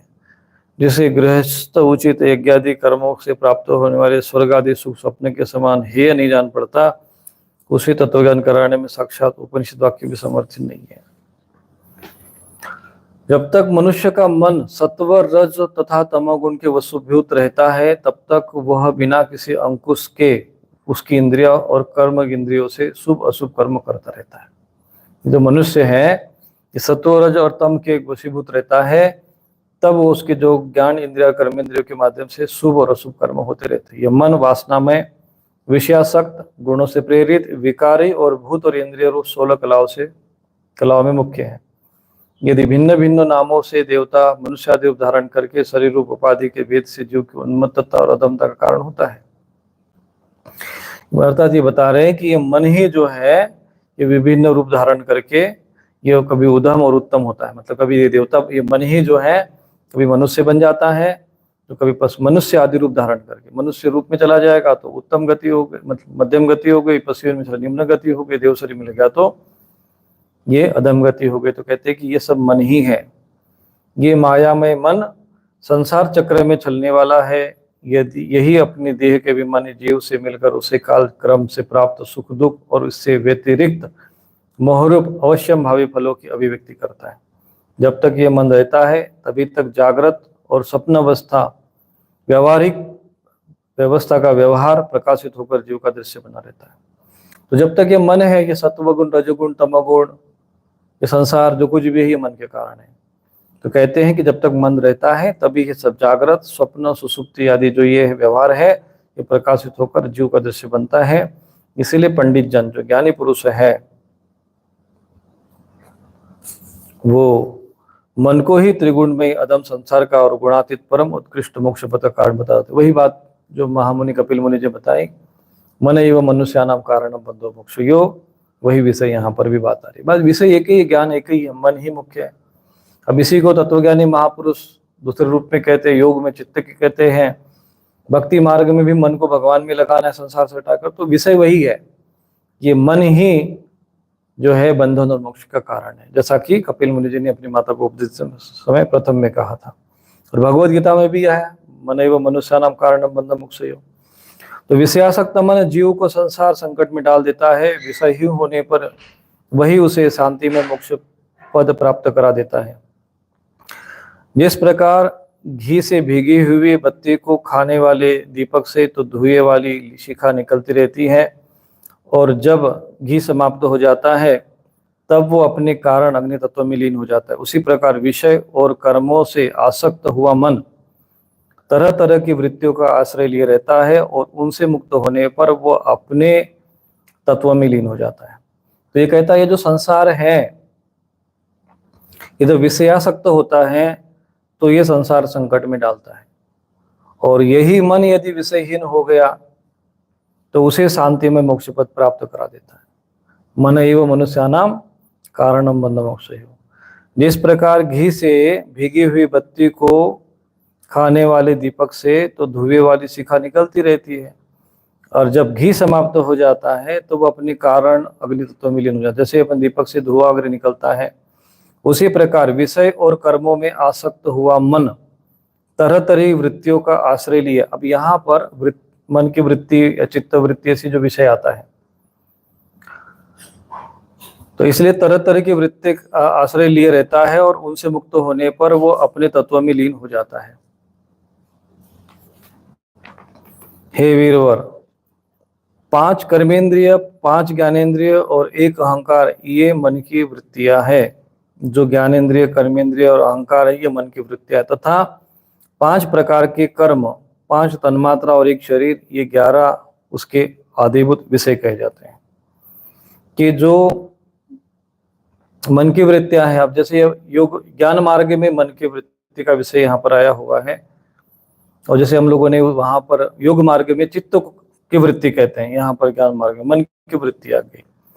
तो मन, लोग कहते हैं मन की वृत्ति क्या है, चित्त वृत्ति क्या है, चित्त वृत्ति निरोध, योग को हम, योग क्या है, चित्त वृत्ति का निरोध। योग क्या है, तो कहते हैं कि 5 कर्मेंद्रिया, 5 ज्ञानेन्द्रिया, यानी जो 5 कर्म हम करते हैं, जो कर्म हाथ पैर आंख नाक, जो भी हाथ पैर गुदा आदि जो कर्म है, कर्मेंद्रिया है, और 5 ज्ञानेन्द्रिया जैसे आंख नाक कान त्वचा आदि जो ज्ञानेन्द्रिया है, और 1 अहंकार, ये मन की 11 वृत्तियां हैं।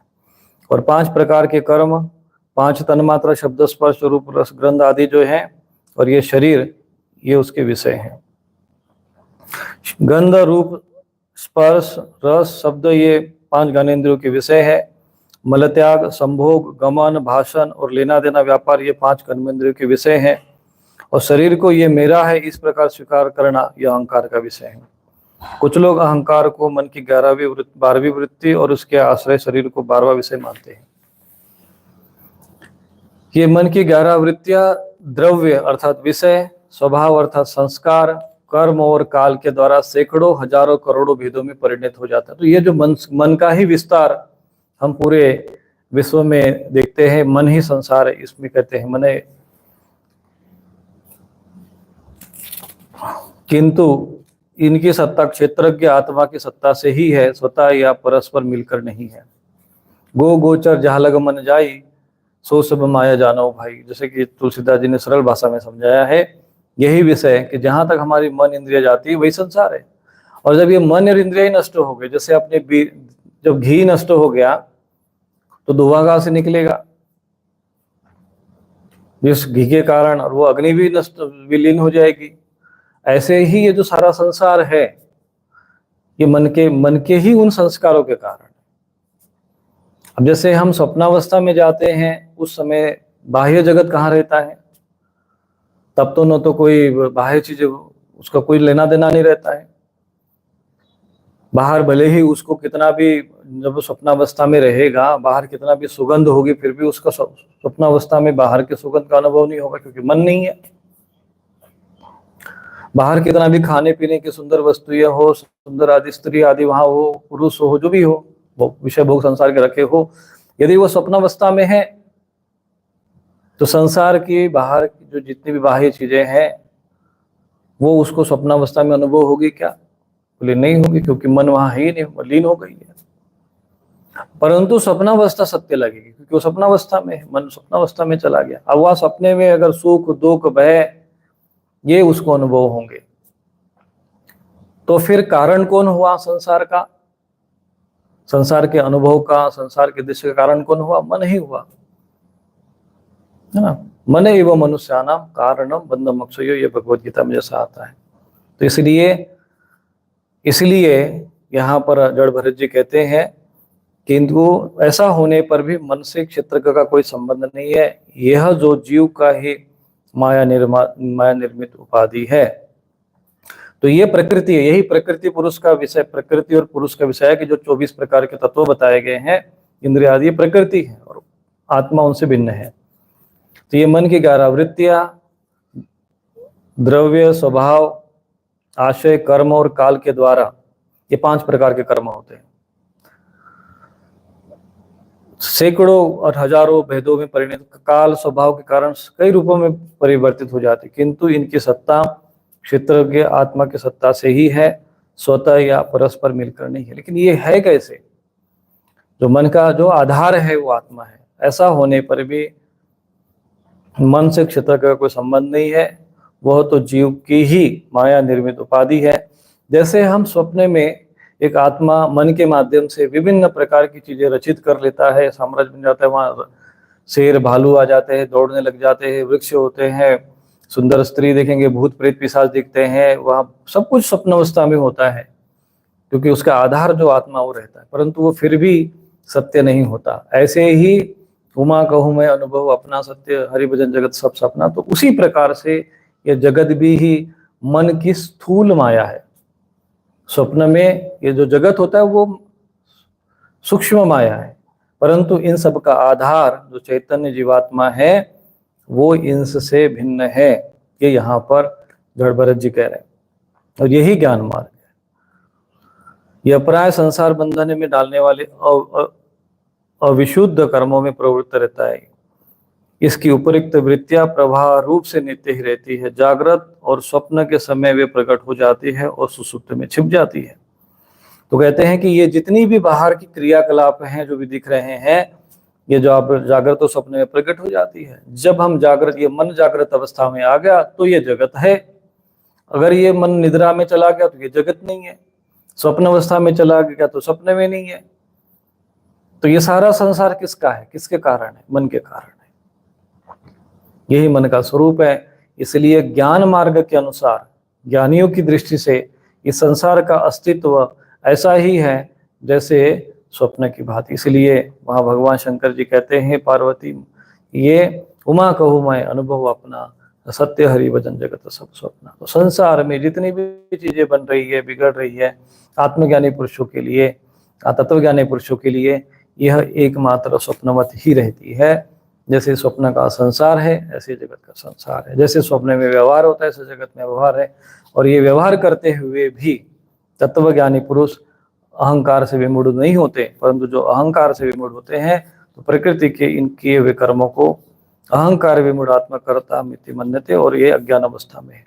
तो अज्ञान अवस्था में जब जीव मन के कर्मों को, प्रकृति के भी कर्मों को अहंकार के कारण, अहंकार विमूढ़ आत्मा, जब अहंकार से विमूढ़ हो जाता है ये जीव, तो वो कर्ता मानता है।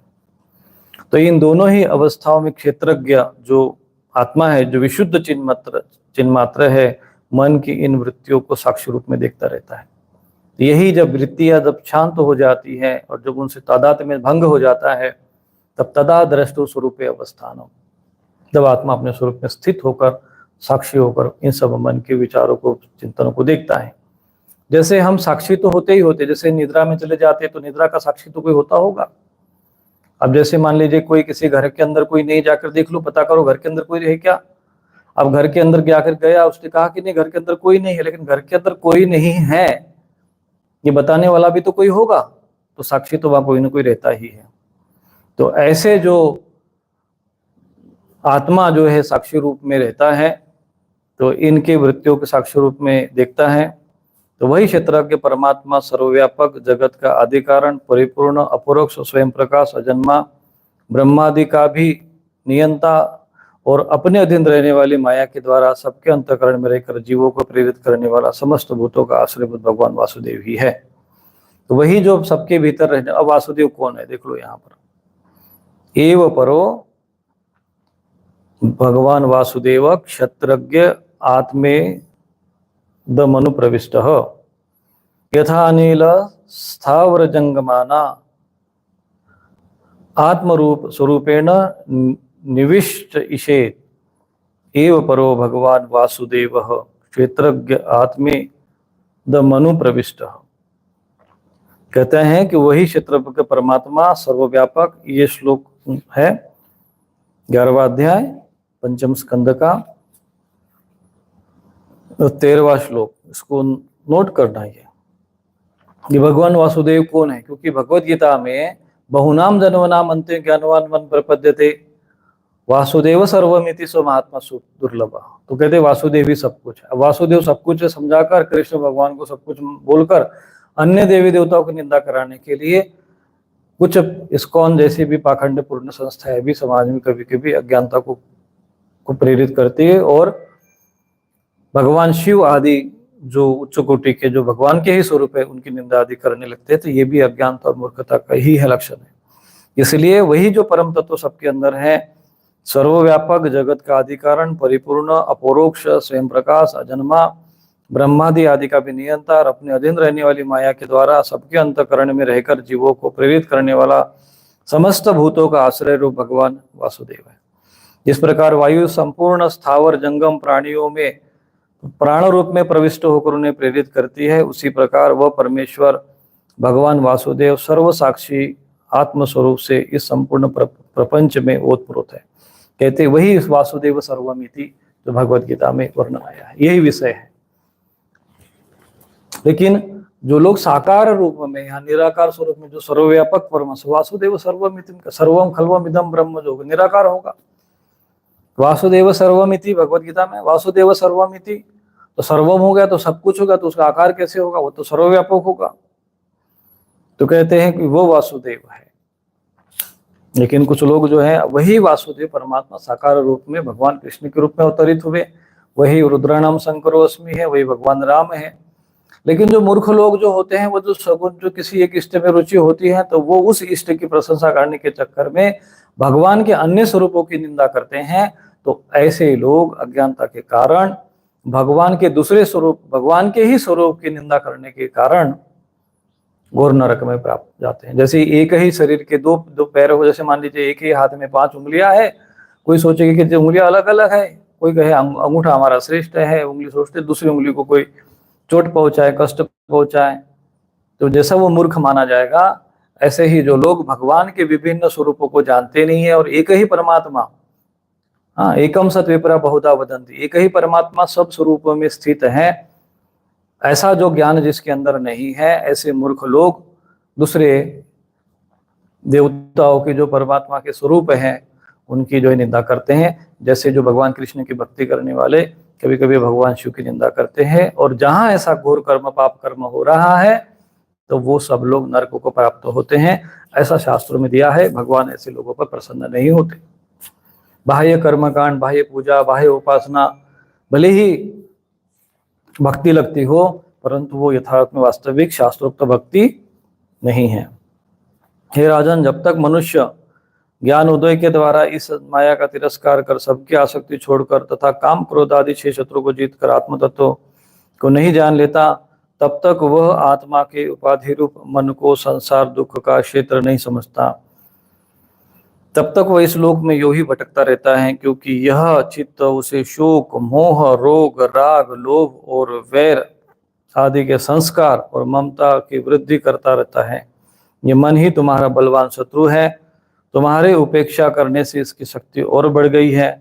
ये यद्यपि स्वयं तो सर्वथा मिथ्या है, तथापि इसने तुम्हारे आत्मस्वरूप को आच्छादित कर रखा है।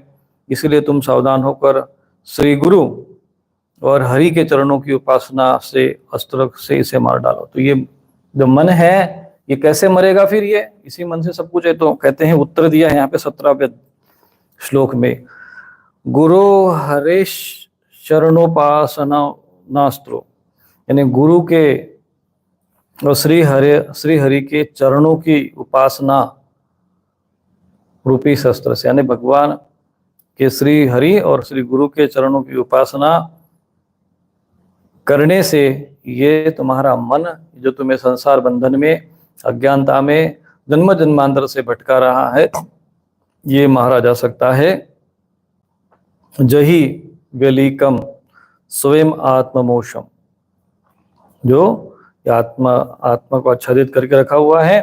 तो गुरु हरेश शरणोपासनास्त्रो, ये श्लोक है, ये नोट करके रखना, ये शब्द आया है। अब गुरु की महिमा यहाँ पर साथ में जोड़ दी इन्होंने, हरि के साथ में। क्यों? क्योंकि गुरु का मतलब जो ज्ञान तो गुरु ही देंगे।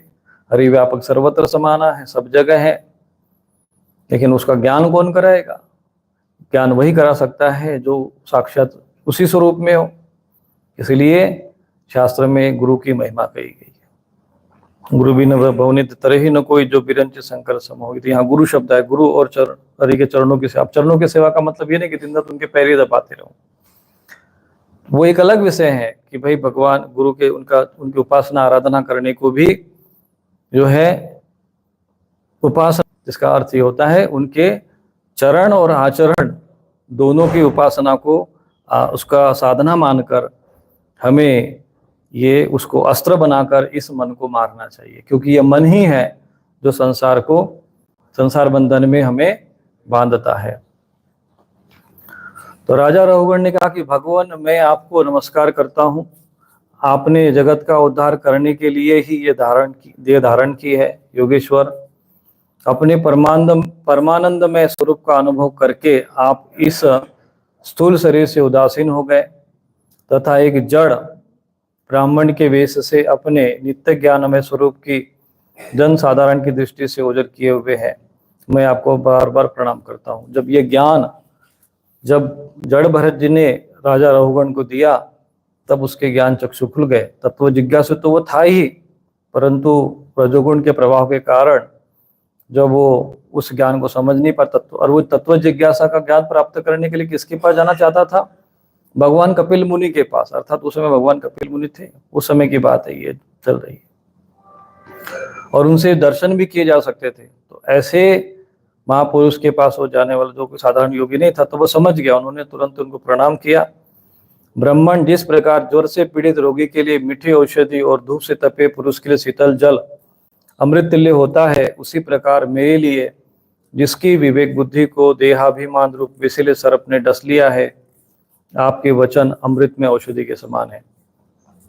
हे देव, मैं आपसे अपने संशय की निवृत्ति तो पीछे करूंगा। पहले तो इस समय आपने जो अध्यात्म में युग में उपदेश दिया है उसी को सरल करके समझाइए। उसे समझने की मुझे बड़ी उत्कंठता है।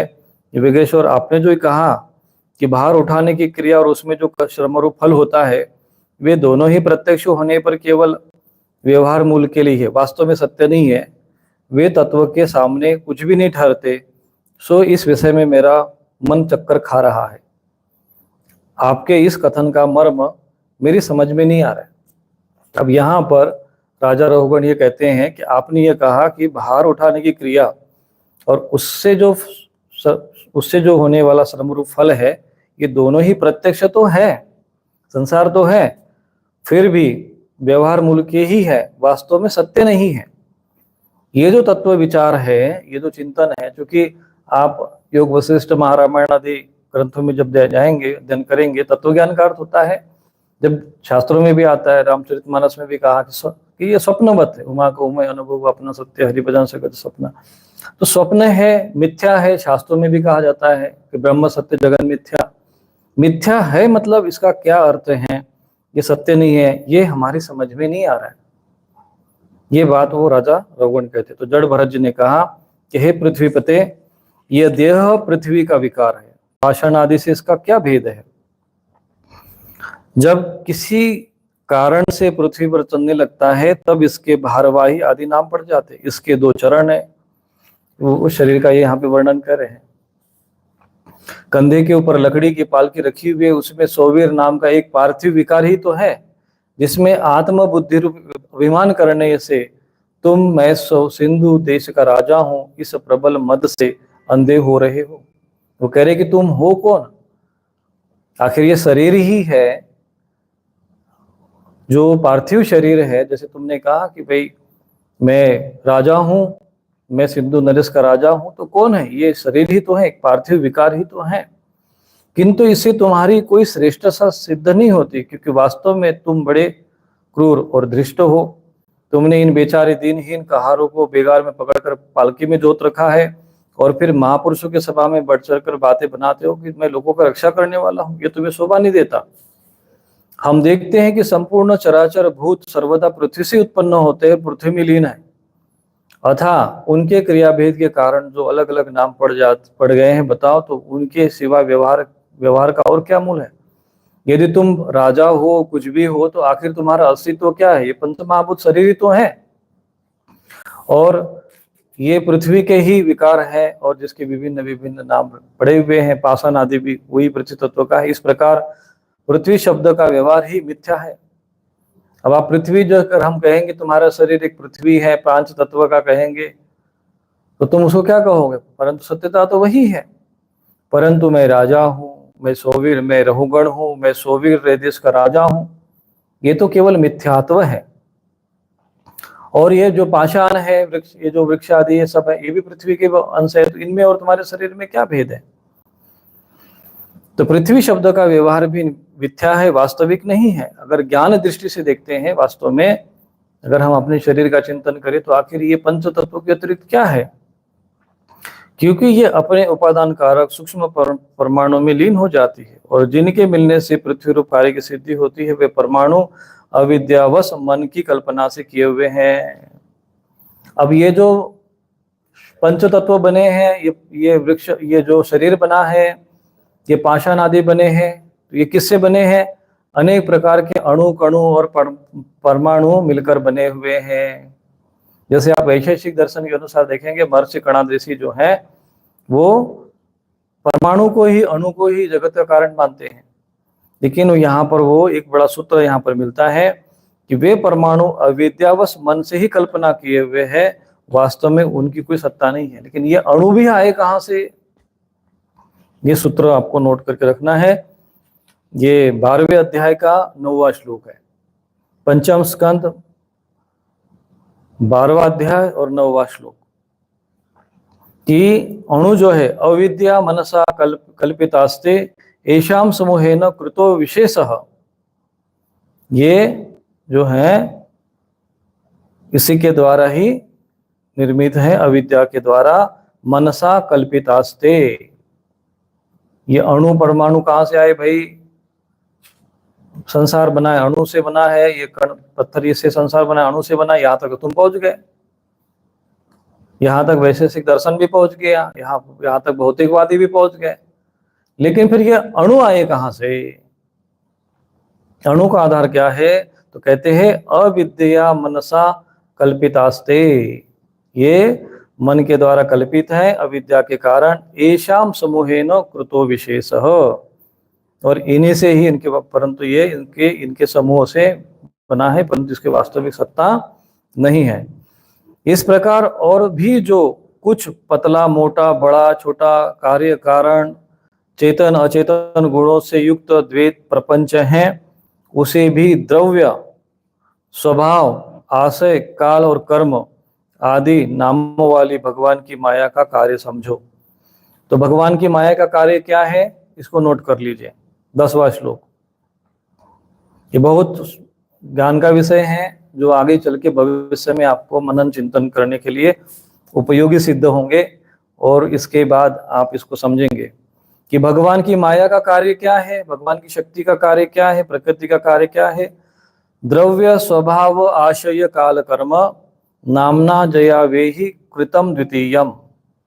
द्रव्य स्वभाव आशय काल और कर्म, ये 5 कार्य हैं प्रकृति के, नोट करना है। माया के जो कार्य द्रव्य स्वभाव आशय काल और कर्म, अभी इसको बाकी विस्तार से समझाएंगे। इसी का वर्णन वैशेषिक दर्शन में आता है। विशुद्ध परमार्थ रूप अद्वितीय और भीतर बाहर के भेद से रहित परिपूर्ण ज्ञान ही सत्य वस्तु है। वह सर्वांतरवर्ती और सर्वथा निर्विकार है, उसी का नाम भगवान है। ज्ञानम विशुद्धम परमार्थमेकम मनंतरम त्वबहिर्ब्रह्म सत्यम प्रत्यक प्रशांतम भगवत शब्द संज्ञम यद वासुदेवम कवयो वदंती। 11वां श्लोक। किसको वासुदेव कहते हैं? विद्वान लोग किसको वासुदेव कहते हैं? कहते हैं ज्ञानम विशुद्धम परमार्थमेकम मनंतरम तो बहिर ब्रह्म सत्यम प्रत्यक प्रशांतम भगवत शब्द संज्ञम यद वासुदेवम कवयो वदंती। विद्वान लोग उसको वासुदेव कहते हैं। लेकिन ये जो कुछ लोग भगवत गीता के इस श्लोक का अर्थ लगाते हुए, कभी कभी हम कहते हैं कि नहीं, कृष्ण रूप में कुछ लोग भगवान कृष्ण की प्रचार करने में कि भगवान कृष्ण ही वासुदेव, देखो भगवत गीता में लिखा वासुदेव सर्वमिति, बोले कृष्ण ही वासुदेव है। भगवान कृष्ण का वसुदेव के पुत्र होने के नाते उनका नाम वासुदेव हुआ, लेकिन वास्तव में वासुदेव शब्द जो है, जो भगवान का द्वादश अक्षर मंत्र है, वो सतयुग में भी उसका नाम उच्चारण होते थे। ध्रुव ने उसी मंत्र की तो आराधना की थी, पर फिर वो वासुदेव कौन सा है? वो है परम तत्व। ये लिखिए, वो वासुदेव कौन है, तो लिखना है वासुदेव कौन है। वासुदेव कौन है यदि तुम्हें प्रश्न कोई पूछे तो उसको उत्तर देना कि पंचम स्कंद, भागवत महापुराण के पंचम स्कंद के 12वें अध्याय में 11वें श्लोक में लिखा है, ज्ञानम विशुद्धम परमार्थमेकम मनंतरम तो बहिर्ब्रह्म सत्यम प्रत्यक प्रशांतम भगवत शब्द संज्ञम यद वासुदेवम कवयो वदंती। उसको भगवान विद्वान लोग वासुदेव कहते हैं। अब मान लो किसी व्यक्ति का नाम वासुदेव रखने से वो परब्रह्म नहीं हो जाता है, वही वासुदेव का, वासुदेव का अर्थ ये होता है। ऐसे परमात्मा भगवान राम कृष्ण आदि ये सब उनके अवतार है, लीला स्वरूप है। वास्तविक स्वरूप जो सर्वम खल्वम इदम ब्रह्म, बहुनाम जन्म नाम अंते ज्ञानवान माम प्रपद्यते। ज्ञानी जो उस पुरुष जिस परम तत्व को जानते हैं, वासुदेव सर्वमिति। यहाँ जो वासुदेव शब्द है, इसलिए कौन से जगह पे वासुदेव का अर्थ क्या होना चाहिए ये समझना चाहिए। हाँ, वृष्णि नाम वासुदेवस्मि भगवान कृष्ण ने कहा है कि रुद्राणाम शंकरोऽस्मि वृष्णि नाम वासुदेवस्मि। वृष्णियों में वासुदेव मैं हूँ, रुद्रों में शंकर मैं हूँ। तो वो कौन कह रहे? उस परब्रह्म परमात्मा कह रहे, वो वासुदेव कह रहे जो सर्वत वो है। तो वो वासुदेव जो जिसको ब्रह्म कहते, परब्रह्म कहते, जो निराकार स्वरूप है, जो ज्ञानम है, विशुद्धम है, परमार्थम, एकम, मन के अनंतरम, ब्रह्म, सत्यम, प्रत्यक, प्रशांतम, भगवत शब्द जिसको भगवान शब्द कहा जाता है, वो वासुदेव कवयो वदंती। यद वासुदेवम कवयो वदंती, ये 11वां श्लोक है। इसलिए कभी कभी लोग, जब ज्ञान होता आदमी को तत्व ज्ञान, इसलिए मैं कहना कि जन्म कर्म समय दिव्यम योयम वेति तत्वतः। जब तक आप उसको जन्म, भगवान के जन्म और कर्मों को तत्व से नहीं समझेंगे, तब तक आप भगवान को, भगवान के तत्व को समझेंगे नहीं, और वो फिर आपके लिए कल्याण का कारण नहीं बनेगा। ये रहुगण, महापुरुषों के चरणों की धूलि से अपने को नहलाए बिना, कहते हैं अब ये ज्ञान कैसे मिलेगा भाई, ये तो तत्व ज्ञान ही है। तो कहते महापुरुषों के चरणों की धूलि, महापुरुषों के चरणों की धूलि से अपने को नहलाए बिना केवल तप, यज्ञ आदि वैदिक कर्म, अन्नादि के दान, अतिथि सेवा, दीन सेवा, गृहस्थ उचित धर्मानुष्ठान, वेद अध्ययन तथा जल, अग्नि और सूर्य की उपासना आदि भी साधन से परमात्मा का ज्ञान नहीं हो सकता। इसलिए जो आत्मज्ञान पाना चाहता था ये, तो पहले तो महापुरुषों की सेवा। इसलिए भगवत गीता में भी आता है कि तत्विधि प्रणिपाते न परिप्रश्ने न सेवया, वहां महापुरुषों को जाए उनकी सेवा करो।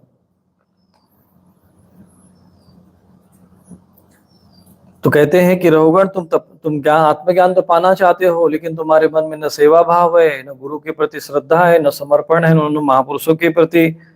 ये तुम कितना भी तप कर लेगा, वेदन, अब तुम अपने अतिथि सेवा कर लेगा, यज्ञ आदि वैदिक कर्म कर लेगा, फिर भी परम तत्व का ज्ञान प्राप्त नहीं होगा। वो ज्ञानिनः तत्वदर्शिनः, जो ज्ञानी महापुरुष है, तत्वदर्शी है, उनके चरणों की सेवा करके ही वो आत्मज्ञान प्राप्त किया जा सकता है। उनके चरणों की धूलि से अपने को नहलाए बिना ये आत्मज्ञान संभव नहीं है। इसी को कहते हैं गुरु बिन पव। तो आत्मज्ञान का विषय ऐसा है। आत्मज्ञान के लिए विनम्र होकर गुरु के चरणों में रहकर सेवा जब की जाती है, तब वो जो आत्मा शुद्ध होता है। इसका कारण यह है कि महापुरुषों के समाज में सदा पवित्र करती श्री हरि के गुणों की चर्चा होती रहती है। अब ऐसे महापुरुषों के सानिध्य में जाने से हमारा कल्याण क्यों होगा भाई? ये महापुरुष की ऐसी क्या विशेषता होती है? तो कहते हैं कि महापुरुषों के समाज में सदा पवित्र करती श्री हरि के गुणों की चर्चा होती है, वह भगवान की कथा की चर्चा होती है, जिससे विषय वार्ता तो पास नहीं, हाथ फटकने नहीं पाते। जब भगवत कथा नित्य प्रति सेवन किया जाता है, तब मोक्षाकांक्षी पुरुष की शुद्धि को भगवान वासुदेव लगा देती, बुद्धि को भगवान वासुदेव में लगा देती है। जब वो भगवत कथा नित्य प्रति, जो भगवत कथा का नित्य प्रति सेवन किया जाए, बार बार भगवान कथा का श्रवण किया जाए। ऐसी कथा का मतलब ये नहीं कि बस तुम पता चला कि बस नाचने गाने वाली कथा इधर सुन लिया, उधर के चुटकुले सुन लिए, वो कथा में नहीं। तत्व ज्ञान पूर्वक कथा जब आप श्रवण करेंगे, तब वो मोक्षा, तब वह कथा का जो फल है वो मोक्षाकांक्षी पुरुष की शुद्ध बुद्धि जो हो जाती है, वो भगवान वासुदेव में लग जाती है। पूर्व जन्म में मैं भरत नाम का राजा था, अब देखो तुम तो अपने को राजा समझ रहे हैं, उनसे भी बड़े राजा तो ये थे। कहते कि ऐहिक और पारलौकिक दोनों प्रकार के विषयों से विरक्त होने पर भगवान की आराधना में लगा रहता था। तो भी एक मृग में आसक्ति हो जाने से मुझे परमार्थ से भ्रष्ट होकर अंत में अगले जन्म में मृग बनना पड़ा। किंतु भगवान श्री कृष्ण की आराधना के प्रभाव से उस मृग योनि में भी मेरी पूर्व जन्म की स्मृति लुप्त नहीं हुई। कुछ लोग कहते अरे हमने खूब तपस्या की, देखा नहीं राजा भरत जी ने तपस्या की है और फिर क्या हुआ, अंत में वो मृग की योनि में जाना पड़ा, तो फिर ऐसी तपस्या करने से क्या बात है। कुछ मूर्ख भी ऐसे भी प्रलाप करते रहते हैं।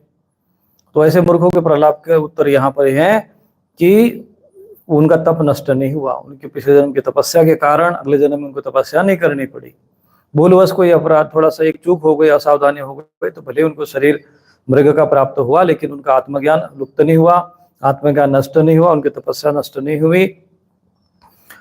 और उन्हीं की जो आराधना के कारण कृष्णार्चन प्रभया नो जहाती, मेरी पूर्व जन्म में स्मृति लुप्त नहीं हुई। उसी से अब मैं जन संसर्ग से डर कर सर्वदा असंग भाव से गुप्त रूप से विचरता रहता हूँ। इसलिए मैं ये अथो अहम जनसंगाद असंगो विशंक मानो अवृत्त शरामी, इसलिए मैं दुनिया जनता के प्रभाव से, जन संसर्ग से, दुनियादारी लोगों के संपर्क से डर के, तो लोग ऐसे महापुरुष थोड़ा सा लोगों में लोग संपर्क से उनको डर भय रहता है, इसी के कारण भय रहता है। जन संपर्क से डरकर सर्वथा असंग भाव से गुप्त रूप से विचरता रहता हूँ और गुप्त रूप से विचरता रहता हूँ। सारांश यह है कि विरक्त महापुरुषों के सत्संग से प्राप्त ज्ञान रूप खड्ग के द्वारा मनुष्य को इस लोक में भी अपने मोह बंधन को काट डालना चाहिए। सारांश क्या है इस पूरे इस शास्त्र का, इस विषय का सारांश ये है कि विरक्त महापुरुषों के सत्संग से प्राप्त हुआ, जब महापुरुषों का, अगर ऐसे महापुरुष आपको ज्ञान दे रहे, उपदेश दे रहे, हाँ, जिनका मन संसार से विरक्त रहता है, ऐसे महापुरुषों के द्वारा जो प्राप्त रूपी ज्ञान रूपी खड्ग के द्वारा मनुष्य को इस लोक में ही अपने मोह बंधन को काट डालना चाहिए और इस लोक में अपने मोह बंधन को काट डालना चाहिए। फिर करना क्या चाहिए कि श्री हरि लीलाओं के कथन और श्रवण से भगवत स्मृति बनी रहने के कारण वह सुगमता से संसार सागर से पार करके भगवान को प्राप्त हो सकता है। और फिर ऐसा जो व्यक्ति जब भगवान की भक्ति करेगा, श्रवण करेगा, उनकी कथाओं का श्रवण और मनन करता रहेगा, इसलिए भगवान की कथा श्रवण मनन करते रहना चाहिए, निरंतर अध्ययन मनन करते रहना चाहिए। लेकिन दुर्भाग्य की बात यह है कि आज घरों में धर्म शास्त्र ही नहीं रह गए, इसका अध्ययन नहीं करते हैं, पठन नहीं करते, बुढ़ापा आ गया, वृद्धावस्था आ गई, फिर भी जो है भगवान के थोड़ा सा भागवत महापुराण लेकर स्वयं पठन करो, पठन पाठन करो, नहीं करते और फिर बाद में प्रेत योनि में भटकते रहते हैं। तो ऐसे लोगों को भी अपने कम से कम कहते हैं कि भगवान की स्मृति बने रहे, अंतकाल में अंत्य नारायण स्मृति तभी बनी रहेगी जब कथन श्रवण से आप निरंतर लगे रहोगे। तो यहाँ पर वर्णन आता है,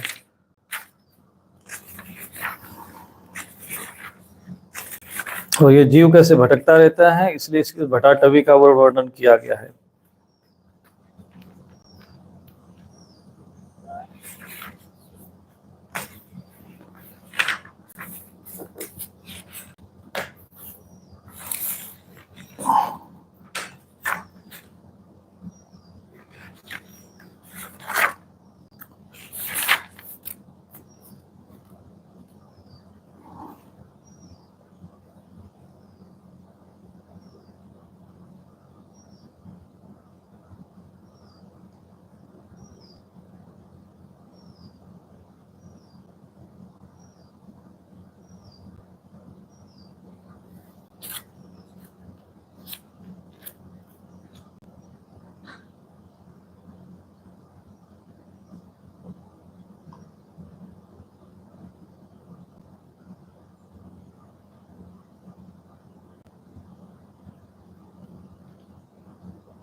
तो यहाँ पर कई प्रकार का वर्णन आता है, लोकपाल, और इसमें तो बहुत ज्यादा वर्णन है कि संसार में कितना, पूरी ब्रह्मांड का इसमें वर्णन आया हुआ है। अब इसका वर्णन यदि हम आपको पढ़ाने लग जाएंगे तो लोक, परलोक, सातल, अतल, सुतल, तलातल, रसातल, कई लोगों का इसमें वर्णन आता है, तो बहुत लंबा विषय हो जाएगा। तो आज इतना ही विषय लेते हैं, पंचम अध्याय ये समाप्त करके कल थोड़ा सा विषय और ले लेंगे, अंतिम भाग, फिर कल से षष्ठम स्कंद का आरंभ हो जाएगा। तो आज इतने ही।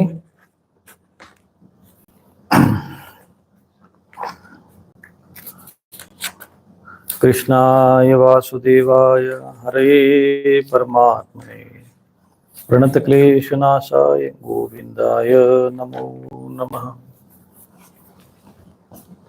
तो आज हम इस विषय को यहीं पर विषयगत, क्योंकि तत्वज्ञान का विषय है, ये समझना बहुत आवश्यक है।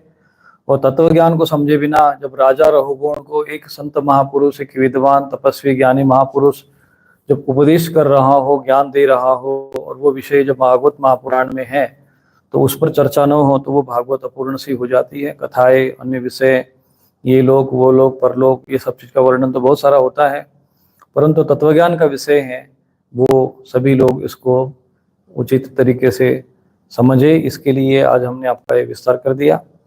अब चूंकि थोड़ा आश्रम में व्यस्तता बाहर के लोगों की बढ़ गई है, अधिकांश लोगों का आना जाना बढ़ गया है, इसलिए आज ये भागवत थोड़ा सा विलम्ब से हो जा रहा है, लेकिन फिर भी हम लोग इसको 15 दिन के इस कार्यक्रम में इसको पूर्णता देने का प्रयत्न करेंगे। किसी श्रद्धालु के मन में यदि कोई ऐसे कोई इस भागवत कथा श्रवण करते समय जो विषय सुने गए उससे संबंधित कोई प्रश्न होगा तो आप व्हाट्सएप पर लिख कर भेज सकते हैं, तो उस पर भी हम चर्चा करेंगे। तो आज इतना ही, और आप लोग भी प्रयत्न करें कि जो हम बिंदु आपको बता रहे हैं उसको आप नोट करिए। जो कथाएं हमने आपको, जो ये भागवत महापुराण का श्रवण कराए, इसको पुनः सुन लीजिएगा, चूँकि ये अपलोड कर रहे हैं, इसको सहजता से लोगों तक पहुंचाने का प्रयत्न करें, चूँकि ये अच्छा माध्यम मिल गया हमें कि अपना ज्ञान समाज तक, जो है शास्त्रों का ज्ञान, ऋषि मुनि का ज्ञान आप लोगों तक पहुंचे, घर बैठे पहुंचे। आप इसको स्वयं सुनो, दूसरों को सुनाइए, साथ ही इसको अध्ययन भी करिए। दूसरे जो धर्म ग्रंथ है इसको अपना लेकर जो हमने कहा है उसी के अनुसार आप पढ़ते जाना। जैसे जैसे पढ़ोगे तो उसमें अलग अलग भाव और चिंतन आपके मन में उत्पन्न होने लगेंगे, और उसका नोट भी करते जाना है जो बिंदु बताए गए हैं, और उस पर चर्चा भी करना चाहिए, चिंतन भी करना चाहिए, मनन भी करना चाहिए। इस प्रकार से श्रवण मनन और निधिध्यासन करने के उपरांत ज्ञान भक्ति की जब आपको प्राप्त होगी, तब आपको श्रीमद् भागवत महापुराण का वास्तविक जो है अध्ययन मनन करण श्रवण करने का जो फल होता है वो प्राप्त होगा। तो पुनः कल भेंट होगी और चर्चा होगी, और हम श्रवण करेंगे श्रीमद् भागवत महापुराण का। तो आज इतना ही। नारायण नारायण नारायण।